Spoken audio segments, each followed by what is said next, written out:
Okay, so I'm sorry, there was a mistake in the link, and like I have fixed it. So people might take some time to join here, but it's already 8 minutes late, so we can start. All right.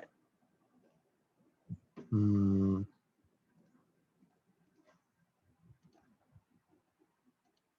Okay. So for once again, like keep the Slido open. Okay. So keep the Slido open and ask a lot of questions, and please give feedback. So if you don't know where to give feedback, go to the polls, and over there, like what in the feedback poll, you can give the feedback. And we have got like 43, and there were so over 200 people are in the first session, and more than 700, I think by now maybe 800 have downloaded the first session. And but we have got only 43 feedback. Okay, so please everybody like leave a feedback, so it's what extremely valuable for us for the next sessions as well. Okay, so like while you are listening to this, or else like while you are going through the lectures, or in that free time, or as soon as we finish, anytime, go here, okay, and write something for every session. All right. Okay, so with that, let's start. So keep the slides open. Okay, so I'll be looking at the Q&A. Okay.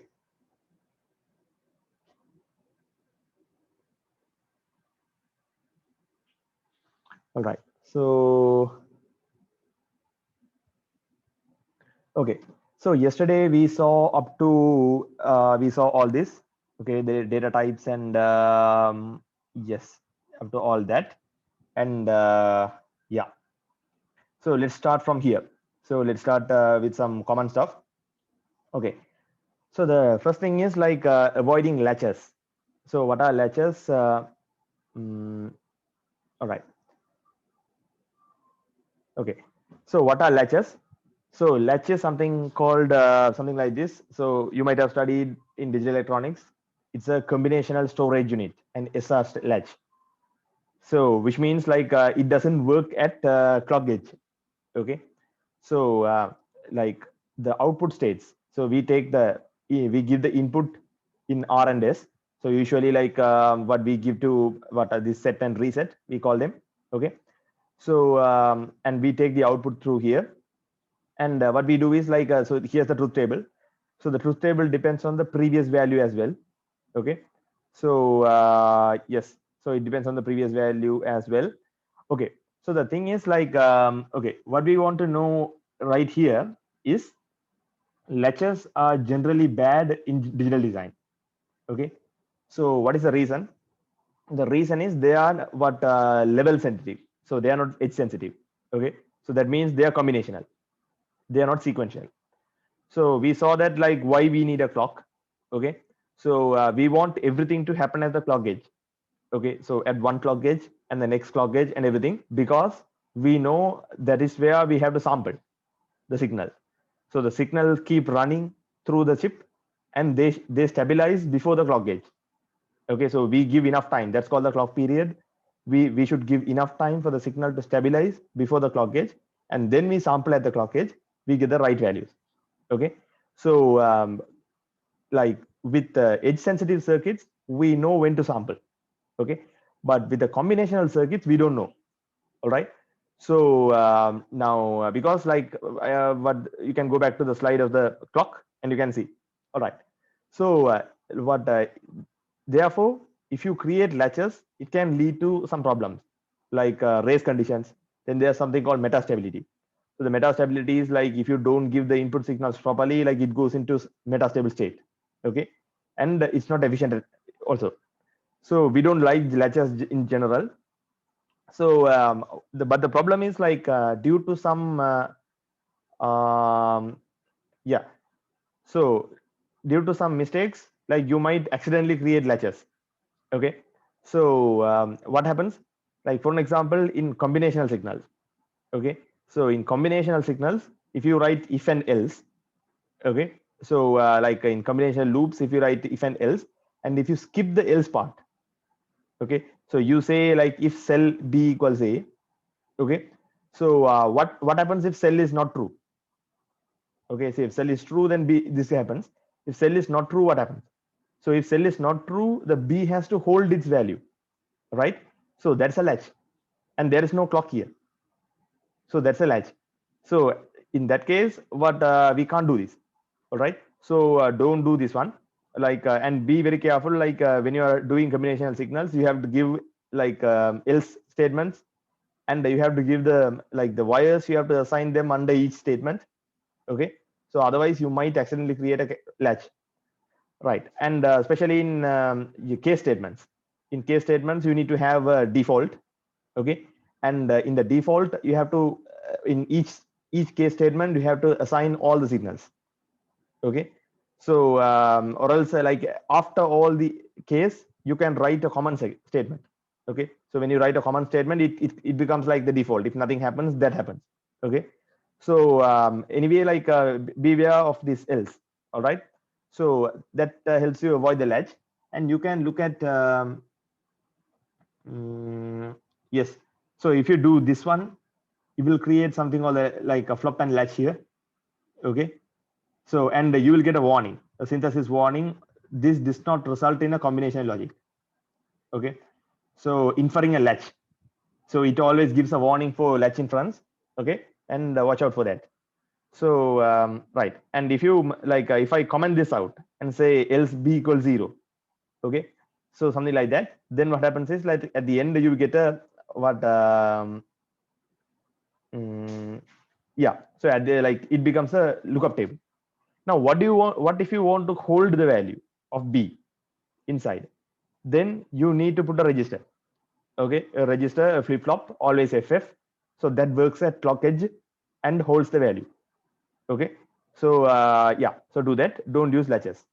So unless you are a okay maybe a very experienced person, I have never used a latch before, and like if you really want to use latches in SystemVerilog, there is something called always latch. Okay, so the reason they have this is like now in Verilog you have only always, so you have always for everything. So you have always for combinational, you have the same always for sequential, same always for what latch inference and everything. As a result, like the sometimes like you make a mistake and you can't catch it. Okay, so in SystemVerilog we don't use the always statements. We use 3 separate statements: always comb, always ff, and always latch. Okay, so then like the synthesis tool knows that what you are trying to do. Okay, so if you really want to do a latch, if you really want to make a latch for some reason, then you have to write always latch. Okay, that's the idea. Right. Then next one, let's look at some best practices in RTL. Okay. Okay. So the first one, okay, avoid modifying the clock signal. Okay, in the RTL. So yes, so this is for both FPGAs and for ASICs. So the thing is like usually this clock. Okay, if you look at the circuit, if you look at the digital chip, inside the digital chip, you have like multiple layers of silicon. Okay, like different layers of silicon, and in different layers you have like different metal wires and like different things. Okay, and this clock usually has a separate layer, and the reason for that is like you need the clock to go to all the places at the same time, almost the same time. Okay, so if clock takes a lot of time to go from one place to another place, then you are going to have like a lot of problems. All right, so because of that like the clock circuit is highly optimized, and it's put in a separate layer. Okay, and it has like clock tree synthesis. You would have studied, like you will study in semester 8. Okay, so like there are like different designs for the clock tree itself, so that's like a special design. So if you go and modify this clock signal, okay, if you do things like this, clock equals not clock, or else say something equals cell and clock, okay, or else you put clock and this one or that one or these things, okay, and then you give the resulting clock as a clock, okay, to some register or something. If you do these kind of things, what happens is that clock comes down from its own like layer, and like it gets mixed with the data signal. Okay, so data signals are usually less pure, the clock is more pure. So data signals have like what they have these problems like setup time, hold time, these things are there. Okay, so by doing this you're corrupting the clock signal. Don't do that. Instead, use clock enables. So yeah, so, okay, so use this one. Yeah, use this one. So that is like always ff at passage clock. If cell data regis A. Okay, do like this. So here we are still working at the clock edge. We are looking at cell. Okay, so when you do this, it will create a it's an enable buffer. Okay, a clock enable buffer, and then it will do this task. So it will do it properly. Then avoid the combinational feedback. Okay, so combinational feedback is basically kind of like latch. Okay, you take the output and you give back to the input. Okay, so don't do that. Like you might create a latch, as well as like you can't do that in okay, or else if you do something like this, assign A equals A plus B. Okay, so people who are coming from who are programming background might accidentally do this. So always remember, these things are not variables in the programming sense. So in programming sense, the variable is a memory location. So you read from A, then you read from B, you add them back, put them back to A. That's what it means in C or Python or something. But in SystemVerilog or in HDL languages, A is a wire, B is a wire. So when you do this, you take A and B, you take a you add them, okay, using a full ladder or something, you put it back into A, okay, and combinationally. So like then that's like a feedback loop, but you can't realize that in hardware. So like you might get an error, and if you don't get an error, you might create a latch. Okay, don't do that. So yeah, don't do these two. Then okay, then this blocking and non-blocking. Okay, so this is kind of confusing, like even for people who have some experience. So the general rule of thumb is like just use blocking for combinational. Okay, non-blocking for flip-flops. Okay, so the idea behind that is like usually blocking statements are evaluated immediately. That is when the synthesis tool reads through the code, or like in the simulation when you read through that, it's evaluated immediately. Non-blocking statements are evaluated at the end of the whole block. So you don't have to worry about that. Just for combinational, use this. For flip-flops, use that. If you're using yes, don't use always. Okay, so always is still there. Everything in Verilog is still here. Okay, so because it's a superset of Verilog, but don't use always. If you use always, make sure like you put all the signals in the sensitivity list. Okay, so otherwise you will create latches. So which is why like we should not use that anyway. Avoid latch inference in comb. Yes, and always have a default for a case and a else for a if. Okay, and that's in comb. So always ff, you can skip it, it's okay. So yeah, always ff if you do this. Okay, so always ff for such clock. If cell, you're copying to this, else I'm not doing anything. That's okay, because if that's not true, then it will hold the same value. Okay, right, so that's fine. Then beware of the vector size mismatch. So one problem, like a lot of people talk, but a lot of beginners, like even like I worried about, is like Vivado gives like a million error messages. Okay, so yeah, so like a lot of critical warnings, and like there are memes actually about the Vivado's critical warnings. Okay, so it gives so many warnings and critical warnings to the point that the actual problems might get hidden. Okay, like so there are too many warnings, the actual warning might get hidden. So thing is, go through the warnings carefully, especially in here. Go to the xlog, this file, okay, and look at this file. Okay, so see, okay, so these are the warnings you should look at.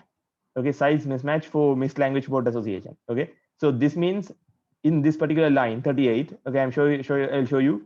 I'm actually doing that. So I'm assigning what a vector of different size to a different size. Okay, so like that's not good. Okay, so I'm just this is not a optimized module, so that's why I'm doing it, but that's not good. So don't do that. All right, then in here we have what okay, so these problems are okay, like it doesn't have a time scale. The time scale you put in the top will go inside, that's okay. Then over here, like you have the parameter n is omitted, initial value parameter n is omitted, so I have changed the parameter n. Okay, that's okay. So like those problems are okay. These problems are dangerous. Okay, look out for them. All right. Then okay. So in FPGA and ASIC, okay. So the thing is like always okay. So as we saw before, we write the same RTL code, okay, and then we can put them in FPGA and ASIC, okay. That is almost true. There are some differences, okay. So one difference is the power, like initial values, okay. So in FPGA, what you have is like I told you before, like there are already LUTs inside, lookup tables inside. So when you switch on FPGA board or say switch on something, there's a circuitry which is controlling the LUTs. Okay. So when you switch it on and when you put the design inside, you are sending a bit stream. The bit stream goes there and it fills the values. Okay, and it connects the different LUTs in different ways. Okay. So yeah. So like when that bit stream goes in, what you can do is you can initiate the registers automatically and power up. So if you want to register to have a particular value at the startup, you can do that. Okay. So for a counter, you can start with 0. Then after that, like when something comes, you can count 1, 2, 3, 4, 5. You can just add it over and over again. Okay. So in ASIC, you can't do that. Why? Because it's a bare silicon. Okay. In that silicon, the only logic there is whatever the logic you give. So in FPGA, there is additional logic to put the bit stream inside to reconfigure the LUTs. There are additional logic. In ASIC, there is no additional logic. The only logic is what you give. Okay. And usually, like to optimize things, you don't do these things. Okay. Like we definitely don't do that.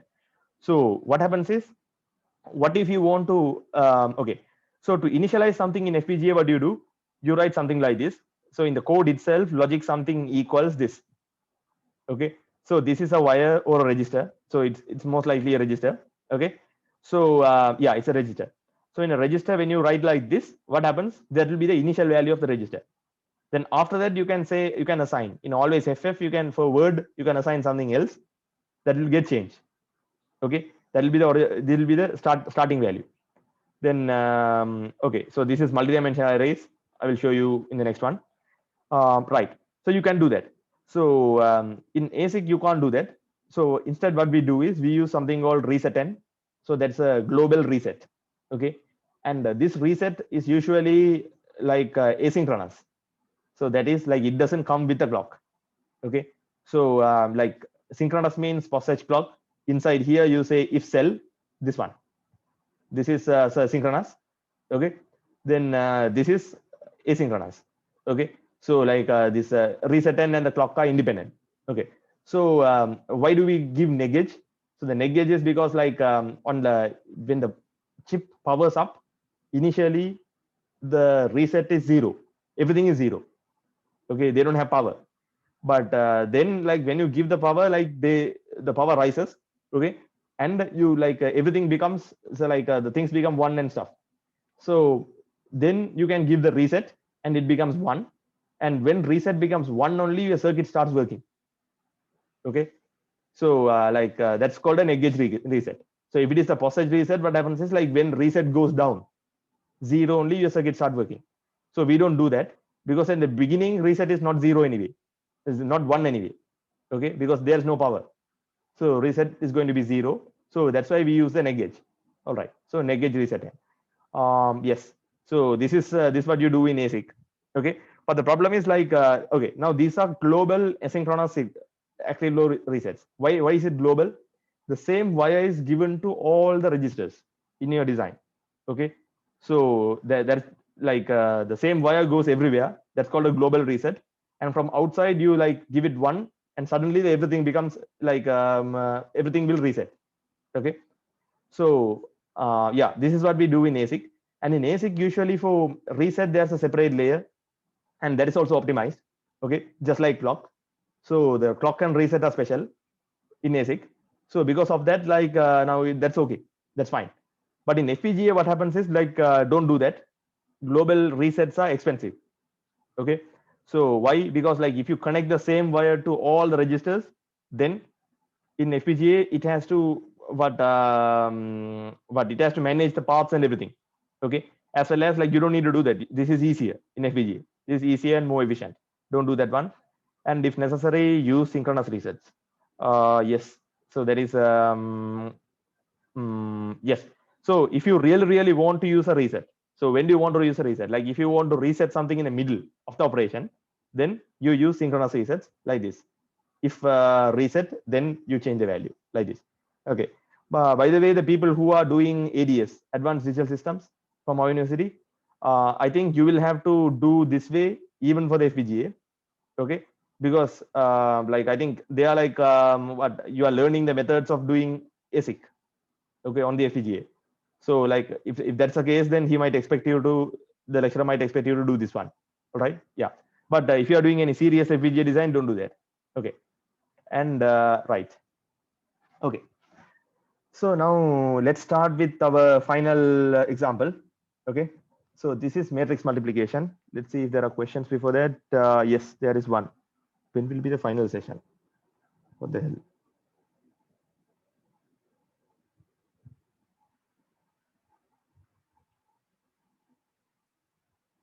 Wait.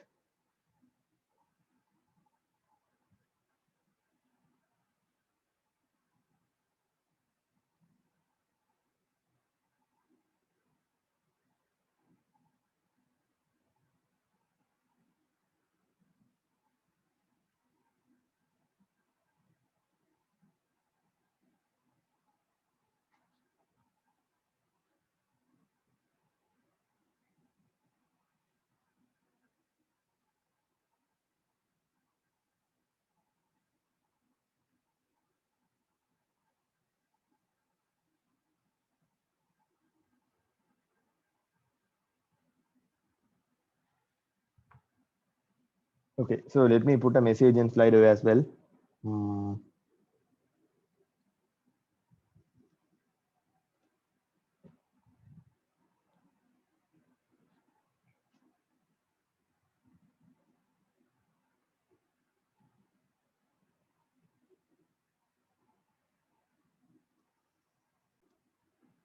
Okay, so like matrix multiplication.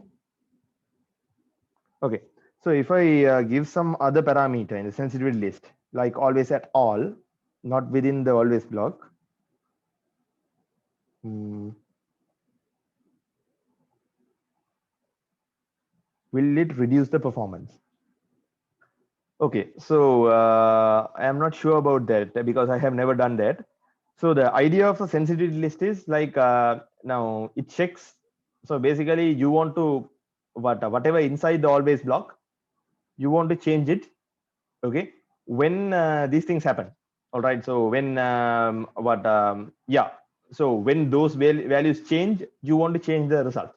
So that's why you put things in the sensitivity list. So if the things are not inside the sensitivity over there, like if you are not using any of those signals, then there's no point of putting them in this one. So I think the synthesis tool will optimize for that. But anyway, like don't use always. Okay. So if you use always comb, you don't have to put a sensitivity list. Okay. So I think I showed you like everywhere. So always comb, you don't put a sensitivity list. In always FF, you have the clock edge only. Okay. Right. Okay. Why is there a difference in Verilog coding in FPGA and ASIC? Okay. Like, all right. So let me tell that again quickly. So the reason is the FPGA and ASIC are different. So there's no big difference. Okay. So it's basically like when you write a huge project, when you write a huge code, like the difference is like there's only a very minor difference. Okay. So the minor difference is like this one. What FPGA is like there is already a chip and there are already LUTs, lookup tables inside, and there is already like extra circuits. And what you do is like when you finish your design, you put a bit stream, you convert that to a bit stream, and using the extra circuit, you load it inside.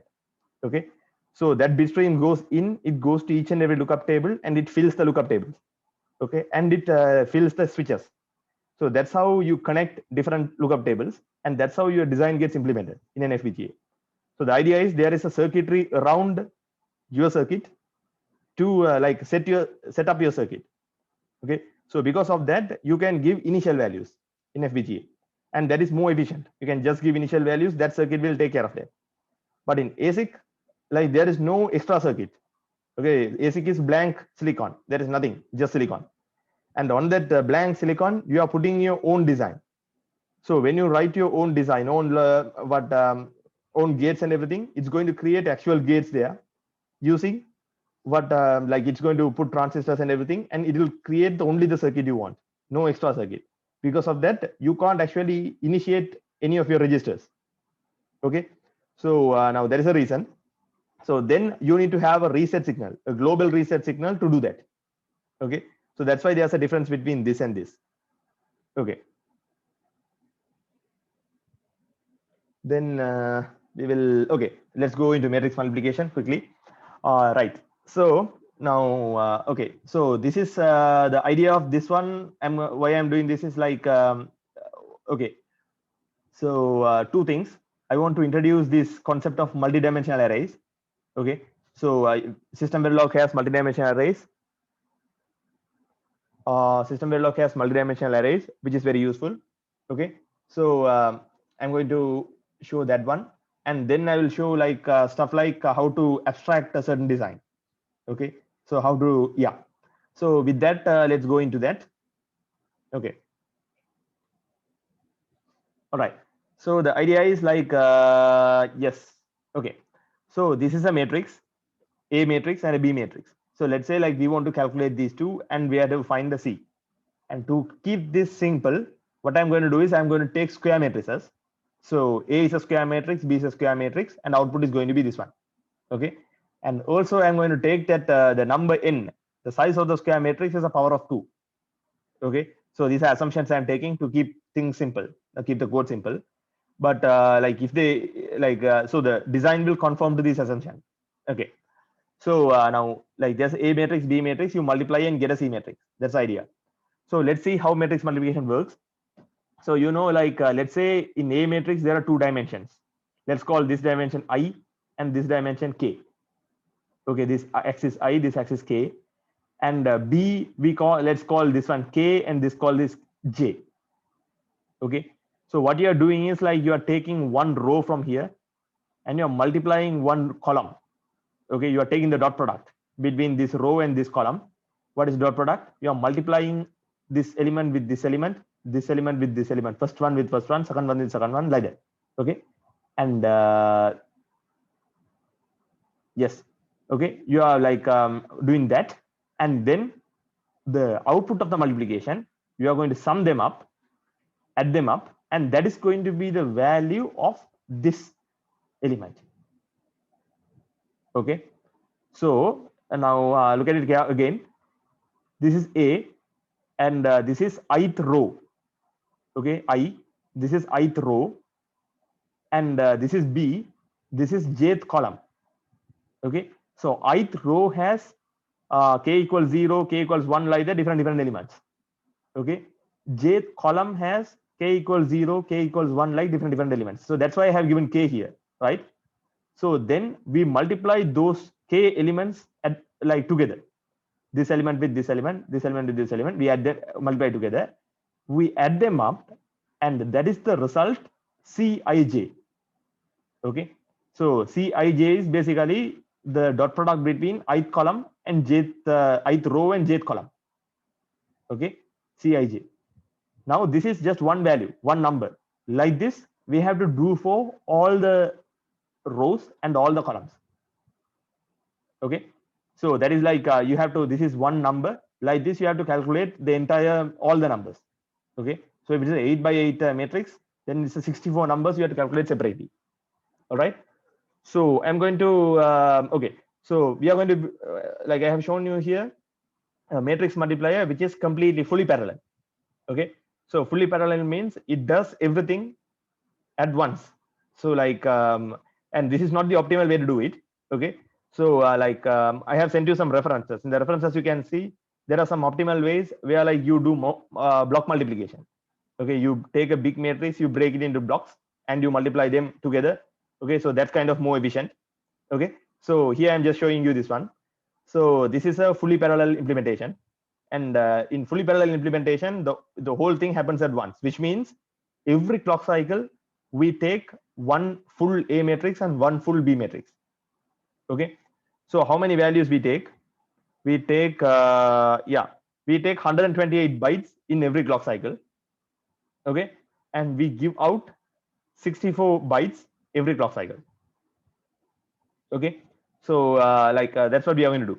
Now how this works? Okay, now for each for each INJ, okay, for each INJ we are going to have a multiplier array. Okay, and in total we are going to have n square, 64 arrays like this. So this is just one array, we are going to have 64 arrays. Now this each array, what happens in one array, this array is along the k dimension. See, so here it's a k dimension, here also it's a k dimension. So this goes along the k dimension. So it goes from 0, 1 up to k up to n minus 1. Okay, so we multiply two numbers, that is aik, okay, this number we multiply by bkj, this number. Okay, so this number and this number we multiply here. Okay, so for here, for an example, we multiply ai0 and b0j. So here ai1 and b1j. So like that, aik and bkj. Okay, we multiply this and we give an output. So these outputs will be what? 0, 1, 2, 3, 4 up to k, 0, 1, 2, 3, 4 k and up to n minus 1. Okay, so we get n outputs here, and we have to sum these outputs to get this one value, one element, one particular element, that is Cij. Right? Okay, so how are we going to sum this? Now you can sum them together like yes. So yeah, so okay, so the best way to sum these things, so there are n numbers, the best way to sum them is like you can create an adder tree. Okay, so the dumb way to sum them is like summing them one by one. So you take first one, you add it to second one, you keep it, you take that number, you add it to third one and keep it, and add it to fourth one, keep it. You do that, and how many clock cycles you're going to take? You're going to take like n clock cycles. Okay, so but we don't do that. So what we do is we use an adder tree. So if you use an adder tree, what happens is you can calculate, you can sum these n numbers in log 2n. So that is like in 3 clock cycles. 8 numbers you can calculate in 3 clock cycles. So that's very simple. So what we do is like here. Now there are 8 numbers in here. I'm going to put 4 adders. So the first adder adds this one and this one, the first 2 numbers. Second adder adds the next 2 numbers. Third one, next 2 numbers, next 2 numbers.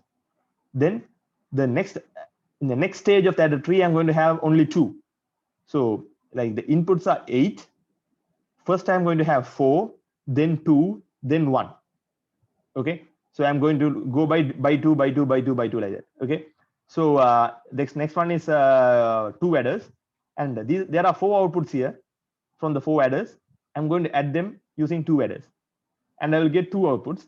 I'm going to add them using 1 adder, and I'm going to get an output over there. Okay, and that will be the output of everything, sum of everything. Now this is called adder tree. Okay, of depth 3. Okay, so this is 1, this is 2, and this is 2, 3, depth 3. Okay, depth is basically log 2n. Okay, so even if you have like n is not a power of 2, then like this is the easiest way, this is the fastest way of doing it, adding numbers. Okay, so if n is 9 or something, if n is 9, then you need to have another one here, okay, to add those things and bring it all over there. Okay, right, so let's look at this one. Right now, okay, so now you understand all this. Okay, now we do this and finally we get Cij. Now remember, Cij is only one element. There are 64 elements in the output. So this setup, this adder tree and this multiplier array, you have to have 64 copies of this to calculate the entire output matrix. Okay, in one clock, like at 1 clock cycle throughput. Okay, at yeah. So to do that, then that's what we are going to do. Okay, now let's see like okay, after you design this. Okay, so usually you design this in a whiteboard. Okay, so like yeah, so some advice to you, that's like spend more time with the whiteboard than with the code. Okay, so because like you sit in front of the code and you think about it, you are going to make mistakes, and finally you will make a solution, like you will make a design which is not very efficient. Okay, which will be like an ad hoc solution. Okay, so you just put these things just to solve the problems. Okay, it will be very ugly. So spend more time with the whiteboard. So stay with there and you design everything, and then come to the code and you write whatever you have designed. Okay, so that way you can build better designs. So yeah, so now after you design everything in the whiteboard, now how do you code this? Okay, so somebody asked me like how to build a data flow design. Okay, like in the feedback. So now this is one example of that. Okay, so we are we are doing a kind of data flow. All right, now what we are going to do is basically we are going to have a okay, A matrix and B matrix. I'm going to give as two multidimensional arrays of wires. Okay, A will be a multidimensional array of wires, so it will have like 64 wires actually. Sorry, 64 vectors inside it. Each vector will have 8 wires. Okay, so an 8 into 8 vectors. Okay, so B will be also like that. So we'll be getting 2 of those multi-dimensional arrays. Then after that, we will be having this multiply arrays. Okay, we are going to do this inside for loops. Okay, inside for loops for every Cij, we are going to make a multiply array like this. Okay, nested for loop, we are going to do this. So then after that, now the tricky part, the interesting part is how do you do the adder tree? Okay, so adder tree, like this is something I designed. Sometimes you might be able to do better. Okay, so all right, so what we have in the adder tree is something like this, adder tree abstraction. Now this adder tree, how are you going to put this in the code? Okay, right. Now what I'm going to do is like I'm going to have a yeah.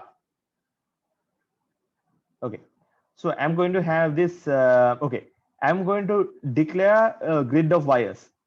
Okay, a multidimensional array of wires. Okay, that is called tree. Okay, and this tree will have like 2 dimensions. Okay, so the first dimension here it's going to be depth plus 1, and the other dimension is going to be n. Okay, so so basically the total number of wires will be depth plus 1 times n, number of vectors. Okay, wires will be times 8 because one vector has that many wires. Okay, now what is this? What does it mean? This is a okay, like this is 2D, right? 2-dimensional. So it's basically a rectangle. So like you can represent this as a rectangle. So that's what you have here. Can you see all these small arrows? Okay, so these small arrows over here and the small arrows over here. Okay, these arrows and these arrows and these arrows are the tree. Okay, the tree grid. Okay, it's a grid of wires. Okay, so how many arrows are there? Like look at that. Now there are okay, in this in the column 1 2 3 4 8, you have 8, that is n. In here to in this dimension you have how much? 1 2 3 4 of those. Okay, 4. The depth is 3, depth plus 1 is 4, so it's going to be a rectangle. Okay, like this rectangular array of wires. Okay, and that's okay because this what I'm going to do is I'm going to only connect these wires. Okay, some of the wires, and the other wires, these wires like the ones mentioned in gray will not be connected. Okay, so don't worry about that because the wires you don't connect will not be synthesized. Okay, the synthesis tool will omit them. It can it knows like what you are not connecting.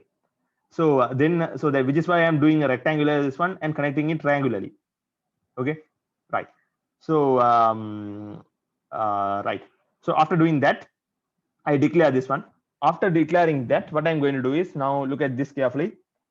I'm going to abstract this whole thing by one example, one unit. Okay, so one common unit. All right, so this is d equals 0, this is d equals 1, and d equals 2. Okay, so if it is for every d, okay, d0 d1 d2, like every d, and okay, this is the vertical dimension I'm mentioning as d, the horizontal dimension I'm mentioning as a. Okay, so the adder is going to be d comma a. Okay, so these adders, so 0 0 0 1 0 2 0 3 1 0 1 1 and 2 0. Okay, so d comma a, then we are going to have what yeah, now yes, so now we are not going to create these adders. Okay, we are not going to create them. Okay, so I like we can omit that in the for loop. I will show you. And yeah, then each of these is going to have two inputs, and the two inputs I have to connect something, connect some wire, right? The wire I'm going to connect is basically D, okay? Then 2 times A, okay? So A is basically this dimension, 0, 1, 2, 3, 4, 5, 6, 7, okay? So D into 2 times A means, if you look at this one, A is 0, 2 times 0 is 0. If you look at this one, A is no, I'm sorry. So A is basically, it goes from 0, 1 to n over this much. Okay. Yes. So A is basically, okay, I'm sorry. So A is actually for this one. For this column, A is 0, 1, 2, 3. Okay. Why? N is 8 divided by 2 to the power, what, the 0 is 1. Okay. 2 to the power 0 plus 1. 0 plus 1 is 1. So 8 by 2 is 4. Okay. So 0 plus 1, 2 to the power 1 is 2, 8 by 2 is 4. Okay. So it goes from 0 to 3. A goes from 0 to 3, 0, 1, 2, 3. And in here, D is 1. D is 1 means 1 plus 1 is 2. 2 to the power 2 is 4. 8 by 4 is 2. Okay. So it goes from 0, 1. Okay. Then over here, like D is 2. 2 plus 1 is 3. And 8. N by 8 is 8 by 8 is 1. So this goes only 0. Only 0. Okay. So A goes like that. A counts the number of adders in each. Okay. All right. So in here, I'm going to have D and 2A. Okay. So this is going to be 0. 2 times 0 is 0. This is going to be, this is 1. Okay. This is 1. This is A. This is A. A is 1. 2 times 1 is 2. 2 times 2 is 4. 3, 2 times 4 is 6. Okay. So this is 2A plus 1. So that's going to be 1 here. And 2 plus 1 is 3 here. 4 plus 1 is 5 here. 7 here. Okay. So that generalizes here. All right. So now that is the single adder. Okay. And adder goes to this one. Depth goes to this one. 0, 1 to depth. Okay. And if I do that, I can create the entire like adder tree, right? For each Cij. Do you understand? Okay. So that's what we are going to put in the code. All right. So this is what you do in the whiteboard. Okay. And then you go for the code. Right. Let's before we go there, let's look at how many the resource utilization. So it's going to use how many multipliers? It's going to use in squared in cube. Okay. So yes. So there are, okay, for each output, each element, there's going to be n multipliers. 1, 2, 3, 4. These n multipliers. There are total n squared elements.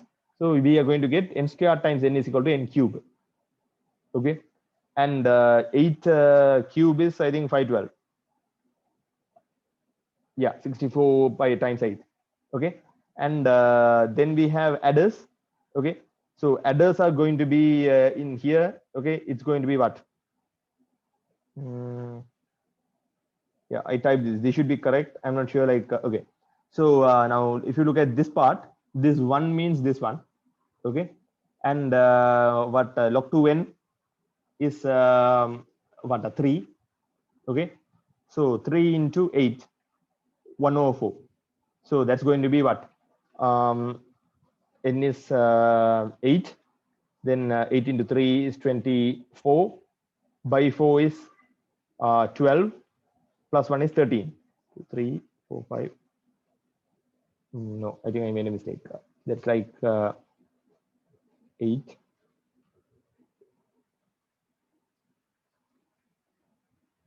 No, 6. Okay. By 4 is 6. Yeah. 6 plus 1 is 7. So 1, 2, 3, 4, 5, 6, 7. There are 7 adders times n squared. Okay. So that is this much. This many adders will be created. Latency. Latency will be, okay. So latency is going to be this multiplier is latency. Okay. So multiplier's latency is what? Yes. So that's going to be,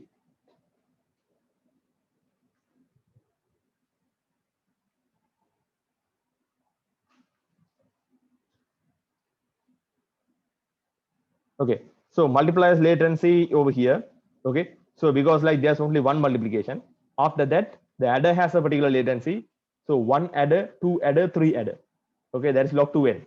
Okay, so that much. So here, like if you put one here and adder latency also one, you get 4. Okay, so throughput. So like if you give a signal here, it takes 4 clock cycles for things to come out. So it takes 1 clock to go here, 1 clock, so 1 clock, 2 clock, 3 clock, and 4 clocks to come out. Okay, so that's latency. Throughput.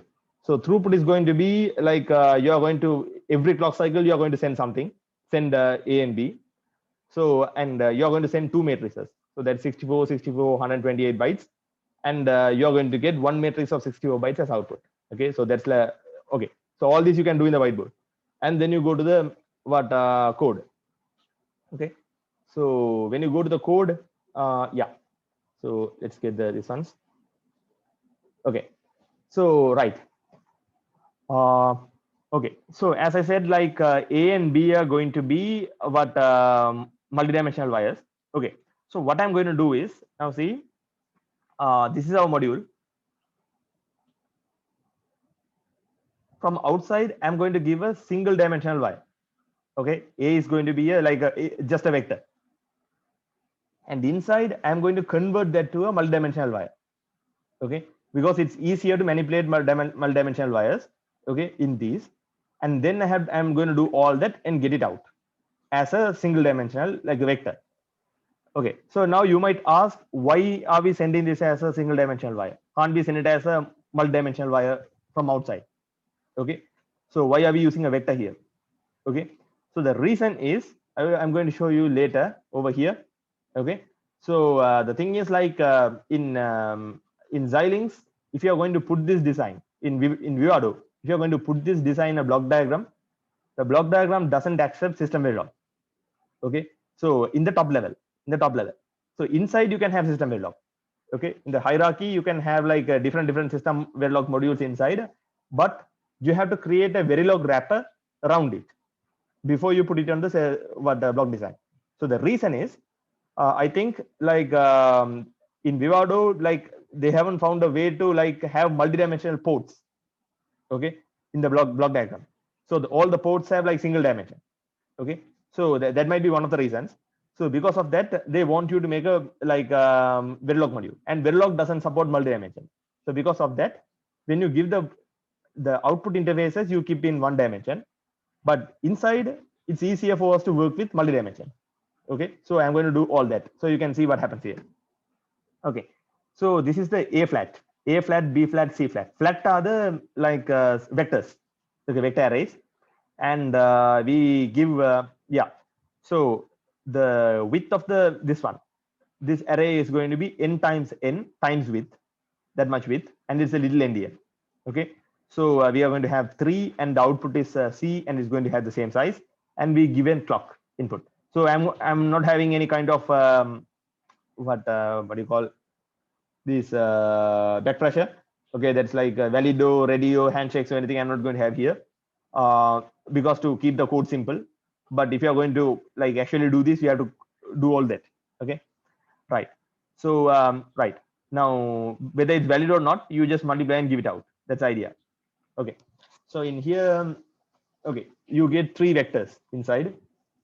Okay, now look at here. This is where I do the like multi-dimensional arrays. Now the single dimensional arrays, that is which we have seen already. Okay, right, before we go, let's see if there are questions. Okay, something about LUTs. I'll explain this and come back. Okay, so right, so the single dimensional arrays which we have seen already, which we call vectors, have another name that is called packed arrays. Okay, so packed means this dimension. Okay, so packed like you might get in the error messages and everything, you get say like packed dimension, unpacked dimension. Okay, so packed dimension means here this is packed dimension, so this is packed dimension, this is unpacked dimension. Okay, so anything that you put before like your name, okay, between logic and your name, that is called packed, and other outside, that's called unpacked. So what is packed? So packed means this is a vector.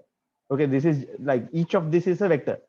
Okay, so you can use each of those to represent a number. Okay, then you have this many numbers. Okay, n by n numbers, different numbers. Each number has this width. Okay, so in the packed dimension we usually tell, okay, what is the about a single number. In the unpacked dimension we tell about, okay, number of numbers. Okay, in general, and you can have any number of unpacked dimension you want. So currently I'm making a design with say about 4 or 5 dimensions, okay, in the output. So you can do that, right? And it's very handy, right? So in Verilog it's a nightmare. Like I think we actually did our final year project using Verilog, and we had to use a lot of for loops and everything to get it correct. Okay, in SystemVerilog it's very easy. Okay, right. Now okay, so this is the syntax. So in the syntax, now look at this. Okay, so when you define a, I'm going to, like, unpack dimension, I'm going to define as 0 to n minus 1, 0 to n minus 1. Now see, these are different. Like, okay, this is this to this, 0 to 0, this 0 to this one. Okay, so that is just choice. If you want, here also you can say n minus 1 to 0. It's just choice. Okay, you can do that. But the reason, the idea behind this is a number, a single number. Okay, so why do we do this? Like, this is a single number. So single number, like when you write a number, like as we like say 2020 over here. So this is a decimal number. This 2020, the 0 is the smallest one. So the number is, we are used to writing numbers in little endian. Okay, so even when you write normal numbers, you write in little endian. So which is why we like to have our bits and wires and everything also in little endian. Okay, so that's easier for us to read when you look at it. So that's why we are having this as little endian. And but inside here we are going to have what? These are what different elements or different elements. So like when you declare an array of different elements, how do you do it? You say the 0th element, first element, second element, third element, fourth element, like that. You keep on doing it, right? So the 0th element is on the leftmost side, this side, and the last element is on this side. That's how you write an array in general. So usually, like, so that is what?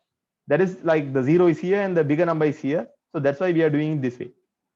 Okay, so that's not endian because it's not about a number. But again, like it's just convention. Okay, now SystemVerilog has a short form. Okay, so like a shorthand. Instead of writing 0 to n minus 1, you can just say n. If you say n, it means 0 to n minus 1. Okay, so these two are same. Okay, I have just shown that there are two different ways you can do this. That's signed, signed. All right. Now this is called a streaming operator. Okay, so streaming operators are used for packing and unpacking. Okay, so packing and unpacking, and that is like you have a flat array like this, and you have a packed array like this, unpacked array like this. Okay, so if you want to unpack means you take this and you convert this to a multi-dimensional array. Okay, pack means you are flattening it and making it into a single dimension array. Okay, so you can do both. So if you look at here, this is how we do this. Okay, the easiest to understand is the third one. Look at this, C. Okay, so I'm going to take C. So C is the output. So this one is going to calculate C and give me. Okay, and I'm going to write the C into C flat. Okay, so how do I do that? I'm using this operator. Okay, so okay, the syntax is like this. So you put a bracket there and you put this to that side, towards left, right and left. Okay, so that's called left streaming. So that means because we have the 0 on this side, okay, you are streaming towards left. Yeah, so yes, so you take C and you stream towards the left, and you pack it, and you will get this one, A flat. Okay, and then if you want to unpack it, so A is like a flat one, and I'm going to unpack this. So to unpack this, I'm going to use something like this. Okay, now this one, okay, actually, like according to SystemVerilog standard, okay, so I need to, okay, so according to SystemVerilog standard, okay, that's a language specification. According to that, this should work. What you have here, that is like you take the same thing and you switch the sides. You say C equals this one, it should work. Okay, and that is the easiest way. It's more easy to understand. You take the A flat and you stream it towards the 0. Okay, so you unpack it towards 0 and you should get one of these. You should get this A. Okay, so now that is very intuitive, but like I did that and I did not get the result, and I spent days what trying to solve that, and I asked some questions in Stack Overflow and everywhere, and finally found out, okay, the problem is with the software, okay, with Vivado again. So what Vivado doesn't support this one, although it's there in the language specification. They don't do this. Okay, so instead, if you do this, what happens is Vivado will reverse the bits, and it will give out the same shape as the flat array. Okay, so after finding that, what I found that by experimentation. Then I found, okay, this syntax works. Okay, this is scary, but it works. So here what I'm doing is like I'm doing this one to flatten this. No, I'm not flattening this, it's already flat. I'm reversing the bits, and after I reverse the bits, I use this one to to unpack it the opposite way. Okay, from n to this one, and I'm unpacking it from the opposite way. Okay, so it looks complicated, but this works in Vivado. So you might ask, okay, what's the point? Like it just works in Vivado. So what I did was I tried this in EDA Playground, and it works with Synopsys as well. Okay, so in the Synopsys tools, this one works well, so there's no problem. So that's why the problem is with Vivado. Okay, and in Synopsys both works. This one works and this one works both. So if you are doing something like general, then you better use this syntax. Okay, right. So I answered my own question in what a Stack Overflow, to solve that thing. Right. Then right. So that's how you convert a multi-dimensional array to a single dimension, and convert a single dimension array to multi-dimension. Okay. Yeah. So before we go on, I will give you say, let's not take too long, say 5-minute break. Okay. So come back at 9:40. Okay. Okay. Right. So okay, I think it's better if I answer after everyone comes. So come back at 9:40. We'll do that. All right. So yes. So before we go to the next one, I will explain that. Okay, is it possible to do all the multiplications at one clock? Okay. So actually, we are doing all the multiplications at one clock. Okay. So if I go back. Okay. Yeah. If I go back, the entire multiplication, this one. Okay, so there are n of these, and there are n squared, so like n cube multipliers in total. Everything are in parallel. Okay, so everything do the multiplication in the same clock. Okay, same clock, and the outputs are coming in the same clock, and they are going into different adder trees. So this is one tree. There are 64 trees like this. It goes into all the trees in the same time, and all of them are doing this and this in the same time, and all the 64 values are coming out in the same time. Okay, so that is why what I call it the fully parallel implementation. Right. Okay, so we are doing everything in one clock. Okay, and about the LUTs, I will tell you when I show the synthesis. Okay. Okay, so we have what yeah, so we saw up to here streaming operators. All right, so that's how you convert from a packed array to an unpacked array easily. Okay, and alternative to this is basically you can put a for loop. Okay, so that's how I used to do that previously. So you put a for loop for I 0 to n, another I from 0 to n, two nested loops. Inside that you pick the values one by one, and you assign them to appropriate wires in here. Okay, so to get the to get that calculation, it's a bit counterintuitive, but if you can do that, but this is a much easier way. Okay, and you won't make errors also, so you can quickly do this one instead. Okay, so now let's go to the actual part. So after declaring everything, we start with our yeah, so we do the generate.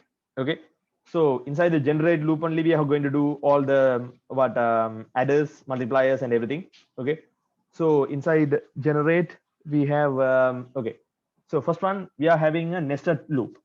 Okay, a 2D nested loop for I equals j 0 to n, and j is 0 to n, rows and columns. Okay, so what does that mean? that means we are for each output pixel. That's what I did here. Okay, I'm translating this one directly to the code.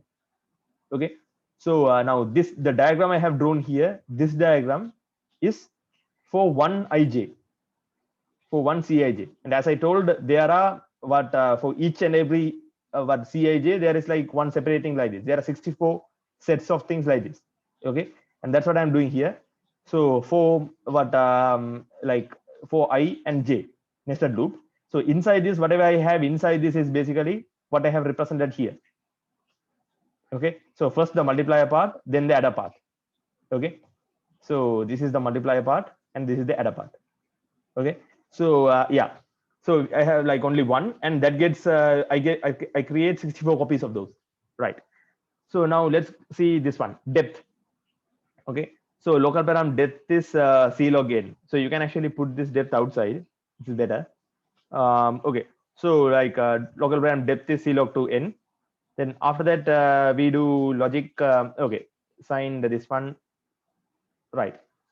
Scope the inner loop. Okay, so now what happens when you declare a wire, okay, a logic wire or something inside a loop? So this logic, instead of putting it outside, I'm putting it inside this tree. Okay, why? Because here, as I told, this tree is basically this rectangular grid, and there are 64 grids. Okay, so I'm creating only one grid, and this will create 64 copies. So when you declare the grid inside as logic tree here, that is going to be like, we call it the scope of it is going to be from this begin to this end. Okay, this begin to this end is a scope. So like that, you are going to have 64 of those. Okay, now this tree is a multi-dimensional array again, and it's width is this much, and this is 0 to depth, and this is this one. Okay, so I don't have to do it. I can do it this way. Okay, right. So this is same as here. Okay, so 0 to depth, and a is from 0 to this number. Okay, so no, so this one, depth plus 1 and n. Okay, depth plus 1 and n. So that is the tree. So 0 to depth means what? It means depth plus 1. Okay, and this means n. So the tree I'm creating here, and then inside here I'm going to create the multipliers. Okay, so multiplier, I'm going to use the multiplier I created before for the adder IP, and that's mulgen 0. The IP is already created, and what I'm going to do is like yes. Okay, so here I create the mul out. Okay, so how many multipliers? I'm going to create a multiplier array inside here, and that array is how much? In k number, yeah, n number of multipliers. So the variable I'm using is k. Okay, so that's the kth dimension, this one. Okay, so n multipliers I'm going to create inside over here. So for loop, this one, and begin mul, and inside here I'm going to create for each, inside this, for each multiplier there's going to be output. Okay, mul out, and that's going to be 2 times width, so that's 16 bits. Okay, so mul out is going to be 16 bits. I'm going to cut that to 8 bits. Okay, and which is going to cause error, but just for this is a demonstration. Okay, so yeah, 16 bits mul out. Then and that's not signed. Okay, so it's unsigned. All right, because the multiplier gives only unsigned numbers. Okay, then we have this, and mul out is there. Yeah, so the multipliers takes, so this is the kth multiplier. Okay, kth multiplier. So the kth multiplier takes aik and bkj. Kth multiplier xk, this takes aik and kj, bkj. Okay, we multiply those, and we are going to get a mul out, which is going to be k. Okay, we are going to get a mul out, and we assign the mul out to tree 0k. Look at this, tree 0k, and k goes from 0 to n. What is tree 0k? Tree 0 is this line. Okay, tree 0, tree 1, tree 2, tree 3. Okay, so tree 0 is this line. In tree 0 is going to be kth one. So there are 8 numbers. I'm going to assign this one directly to this. This wire goes here. This wire goes here. Okay, right. So yeah, this one. And then I'm going to mul out. I'm going to cut this. Okay, so I'm going to cut this to the width. So this is width casting, and that is sign casting. But because I'm cutting to a smaller width, I'm truncating to a smaller width, I don't have to do a sign cast. Okay, I can just cut it. If I'm doing for a bigger width, I have to do a sign cast. Okay, but I'm just showing you here. So this width is basically like it's a parameter from here. The parameter I have put it here. Okay, so yes, yeah. So it's parameterized sign cast. All right. So then what we have here is yeah. Okay. So parameter sign cast, and I have assigned it there, and that is for k number of values. Okay. So then after doing that, so now I have filled the 0 dimension. I'm going to fill the other dimensions. This is the adder tree. Okay. So this is the adder tree. That is basically this thing, and I have abstracted it this way, like this. Okay, like this. So what I do is like okay, so I'm going to put because that's a rectangle array. Okay, so this like a this an array like this, kind of a triangle array. Okay, like this. So what I'm going to do is like I have a 2 dimension over here. I'm looping over depth. Okay, so that's a vertical dimension like depth, and over here I'm looping over the each adder. Okay, so this is the outer for loop 0 1 2. This is the inner for loop 1 2 3 4 here, 1 2 here, 1 here. That's the inner for loop. So there are 2 for loops, and the inner for, look at this, the inner for loop goes from, it's a, okay, it goes from a n by this one, okay, 2 to the power d plus 1. So it depends on the outer for loop. Okay, you can do this because both are genvars. You can do that. This inner for loop, the length depends on the outer loop for loop. So that's how I created a rectangular array. Okay, so yeah, so that's how I create this rectangular array, and this a goes up to d, this 2 to the power d. Okay, so in d equals 0 it goes up to 4, d equals 1 goes up to 2, d equals 2 it goes up to 1, and only this much. Okay, so yeah, and inside that, this s sub 1 is a new IP. Okay, we have to create a new IP because like we can use the same old IP, but the old IP it uses both addition and subtraction. Okay, so here I'm going to like what I'm just creating a new adder which has only addition. Okay, so yeah, so like a new IP, and then you have A, B, clock, and S, the 4 ones, and the value of, look at A is basically 3D, this number 3D 2A, and this is 3D 2A plus 1. I explained that here, and we have 2A plus 1, and the output is D plus 1A. What does that mean? So this is D equals 0, the input is 0, this line, the output is this line 1, so that is D plus 1. Okay, and A is this A. Okay, A is this one. All right, so yeah, I do that, and here this is an implicit cast. So this is the explicit cast, this is implicit cast, and when you do that, like you can do it for lower width, so that's okay, it's not a problem. Then after all this, I do the okay. So after all this, okay, so when I do this, the adder tree gets created. Okay, so it goes through each loop and it creates this, and creates this, and finally assigns the value to this one, tree depth to 0. So this is going to be the output. So now I'm going to assign this one to Cij, and I have assigned that to Cij over here. Okay, so unconnected wires will not be synthesized, no problem. And truncates, okay, so here like we are truncating into 8 bits, 9 bits, we are truncating into 8 bits. Okay, now what happens here is like okay, so each number here is 8-bit. Okay, so the output here should be 9 bits.